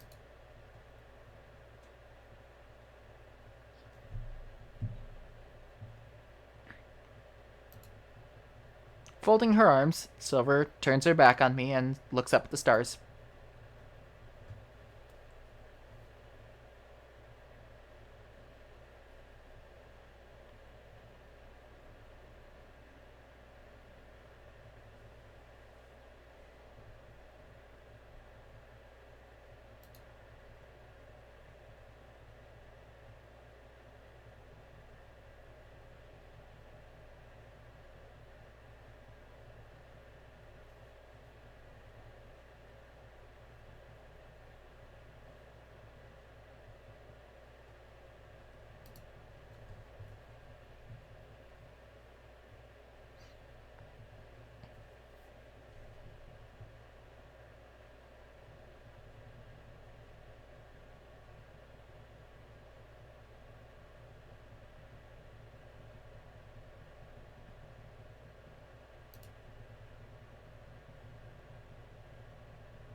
Okay, this is becoming one of those instances where, like, violence breeds violence. Because Silver's first encounter with humans was hunters. Miho's first encounter with humans was Jiangyin. So it's two very vast sides where Miho saw really good in humanity to start, and Silver saw very negative aggression out of humanity. So I guess it makes sense why it's happening the way it is.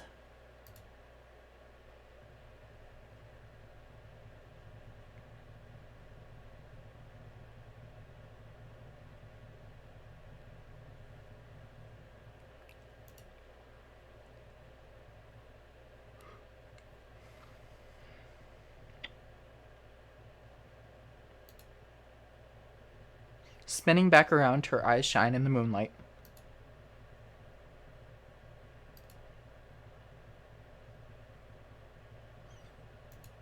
She's wrong. I can see myself reflected in her harsh gaze. I could have been her so easily.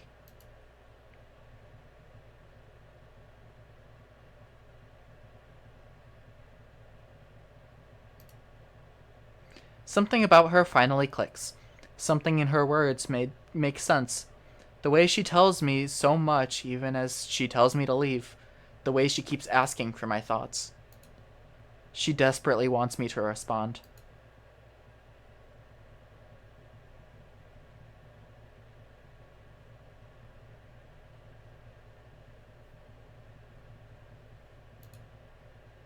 Her eyes widen, then instantly narrow.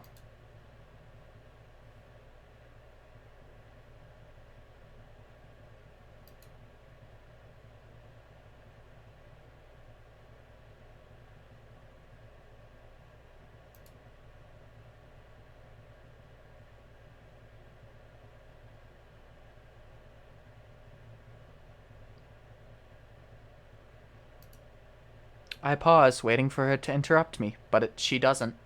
That's a good sign, right?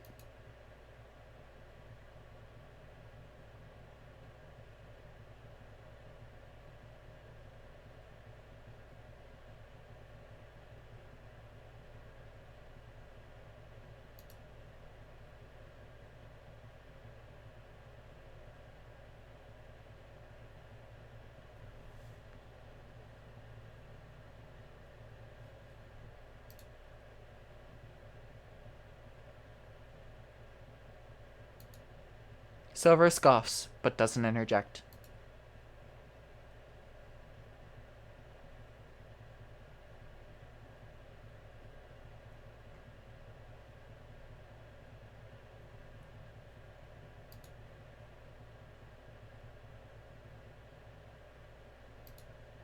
I search her face, trying to get a glimpse of what she might be thinking or feeling, but her expression is as stony as ever. I could keep going, but I'm not sure if it would be a good idea or not. I'm probably already wearing on her patience. Oh. Um. I have to make a choice here. I was not expecting that. Um.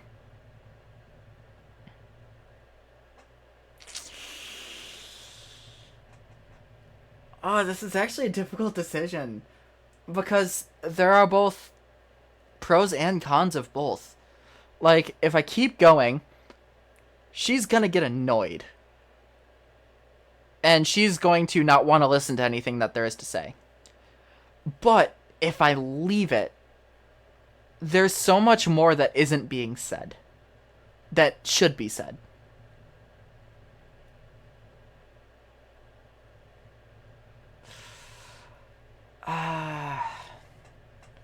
These are the choices I've never liked in visual novels. Is you get to this instance of both options are good in their own way, but they're also bad in their own way. And as long as the character treats it well, both decisions could be a good one.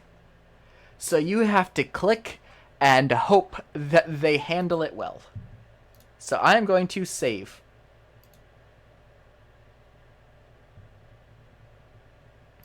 and go to keep going. Since she still hasn't cut me off, I decided to keep talking. Who knows when I'll have another chance?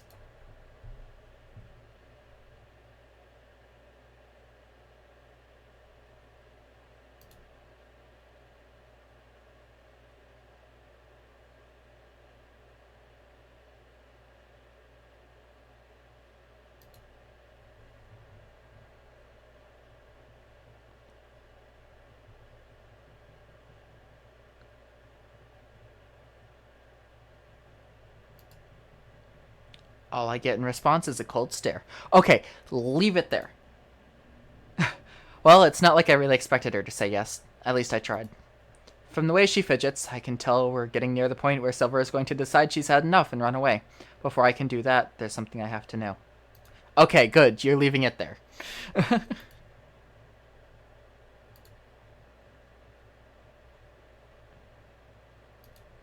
She sneers, looking glad to have some reason to be disdainful again.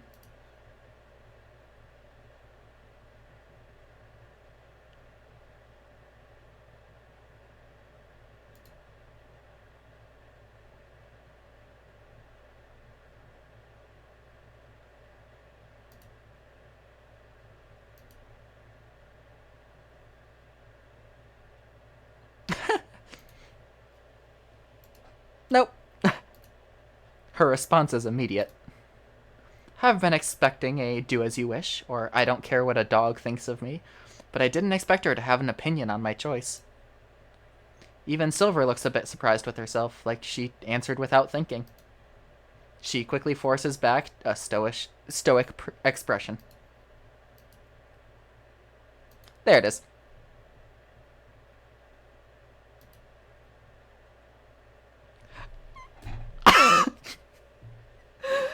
Both lines. Just straight up, both lines got said. Nose in the air, she turns away from me and transforms, bounding off into the shadows like always. This time, I don't try to follow her. She always has to make a show of how little she cares. It took me until tonight to understand that that means she cares a lot. I love that it was just like both lines back to back. Just like, I would have expected a do as you wish, or I don't care what a dog thinks about me. I mean, do as you wish. I don't care what a dog thinks about me. Like, it's so funny. Like, honestly, that's humorous writing. It's like, that's easy writing. Like, I expected a this, and then the other character says that. Like, that's plain writing, but it's so good. In this scenario, it was perfect. For as detached and disinterested as she tries to appear, there are still weaknesses in her armor. Once again, I didn't really learn much about myself or my magic from this visitor with Silver, but still, I don't think it was a waste of time.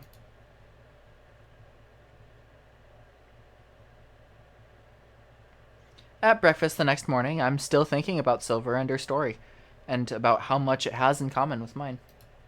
I only half listen as Juliet and Aspen talk about a book they've been reading. Instead, it's nice to just watch them enjoy being around each other. It's easy to miss that when you're not looking for it. Of course, you can still miss out on other things. It takes me a moment to realize that Aspen is trying to get my attention. There it is.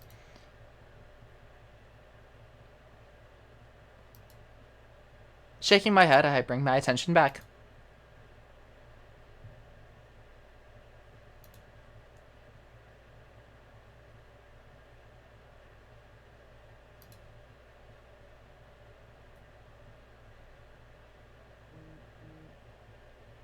Oh? Oh yeah, the actual art, it's getting brighter. I don't know if you can tell on stream, but it is getting brighter. Oh man, that'd be embarrassing if Aspen noticed the change before I did. I took my necklace away from me so I can see it. Sure enough, the glow is stronger than before. Still not as strong as Silver's, though.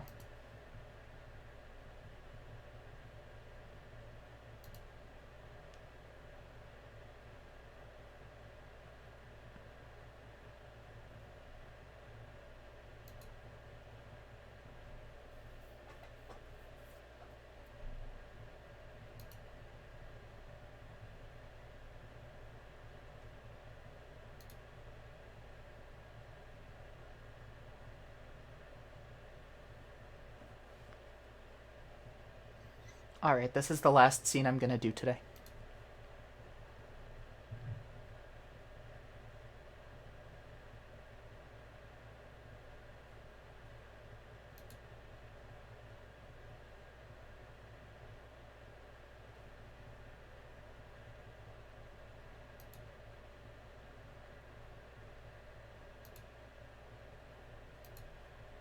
We're all quiet for a moment, as we all came to what I'm sure is the same conclusion. It draws power from memories.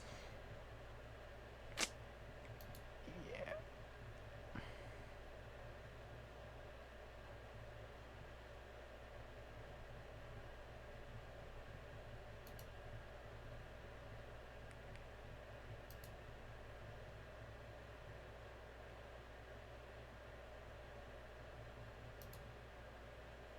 Oh. Becoming something more than a Gumiho. Accidentally clicked.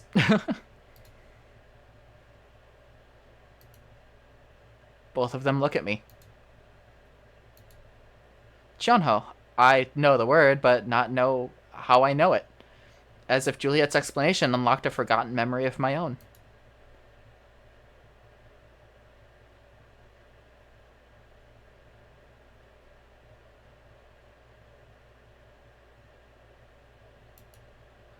I don't know what it means, but I know it's the next step in my existence, more than a Gumiho.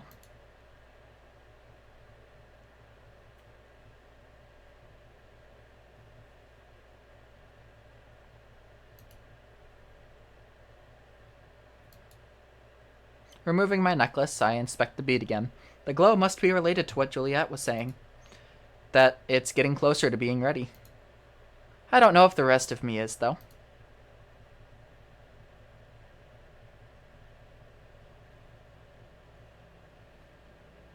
The library. People come in every day to see the library, and then they see her, and then forget about her. So every day, more and more people are getting their memories eaten by the bead. That actually makes sense.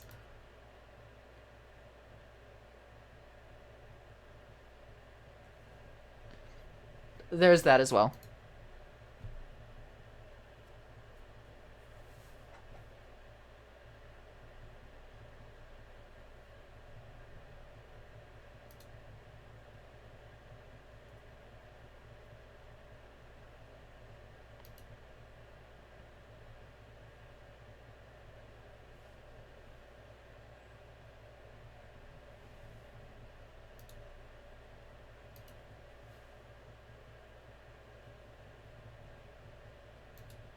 I was about to mention Silver, but managed to catch myself. I want to tell Aspen and Juliet about her, but not yet. Not until I know her better myself. Not until I can convince her to meet them. And it could take even longer for Silver to change than for my bead. Although, now that I think about it, what does the brightness of hers mean? That her bead has stored even more magic than mine? Something about that doesn't feel right. It can't just be about an amount. There has to be something more. I wonder if even she knows what it is. I'm guessing it has to do with the importance of the memories. Because it really only started glowing more and more when Aspen forgot about her. So my guess is it has to be important memories. The more important they are, the more magic that goes into it. So in case of Silver's, if it's a different curse that isn't related to memories, and her bead probably having something to do with needing life force or something along those lines, like the more important the person is.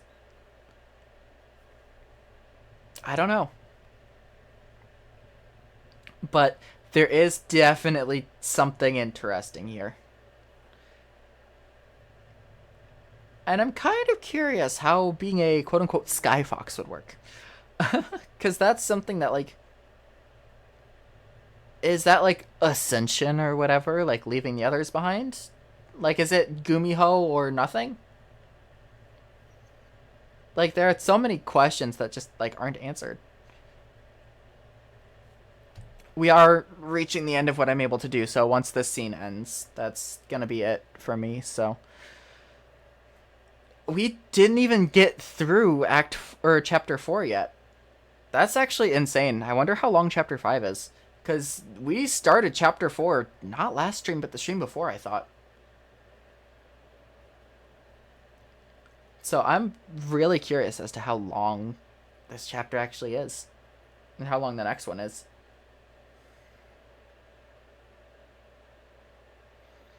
Hi, Lily. Welcome in. We're reaching the end here. This is the last scene I'm doing for today. I'm just waiting for the end to finish. And there we go. I wonder if even she knows what it is. There's one more big question, too. One more big what if.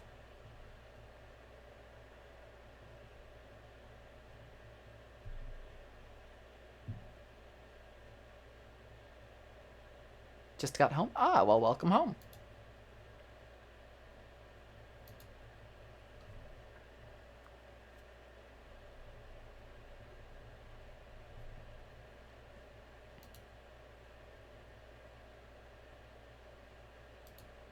I lock the necklace back around my neck. The more I learn about my powers, the more conflicted I feel. I know Hasmon and Juliet mean well, but it's just not something they can understand. Even though Juliet has magic of her own, it's entirely different from mine. The conversation changes to recent events at the library and Bell House, and none of us mention anything else about magic or Gumiho for the rest of the morning. Whatever is going to happen with my bead, I have to figure it out for myself. And that's where I am calling it for today. I'm going to save over this one. I don't necessarily want to save over that one because that one has another choice, but screw it. I'll save over that one as well. Okay.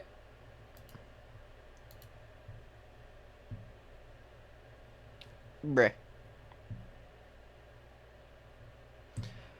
Alright, well, that is time for me to head out. Thank you, everybody, so much for coming by. I will be playing this again next week, Friday. Because Monday I want to do more Splatoon, saying as we didn't get through Chapter 4 today. As much as I would like to keep playing. Like, there's just so many words, I can't just keep going with it. But, anyway. Thank you, everybody, so much for coming by. I hope you all have a wonderful time zone. Make sure you take care of yourself, drink some water, get some rest, all that good stuff. And I'll see you next time. Bye.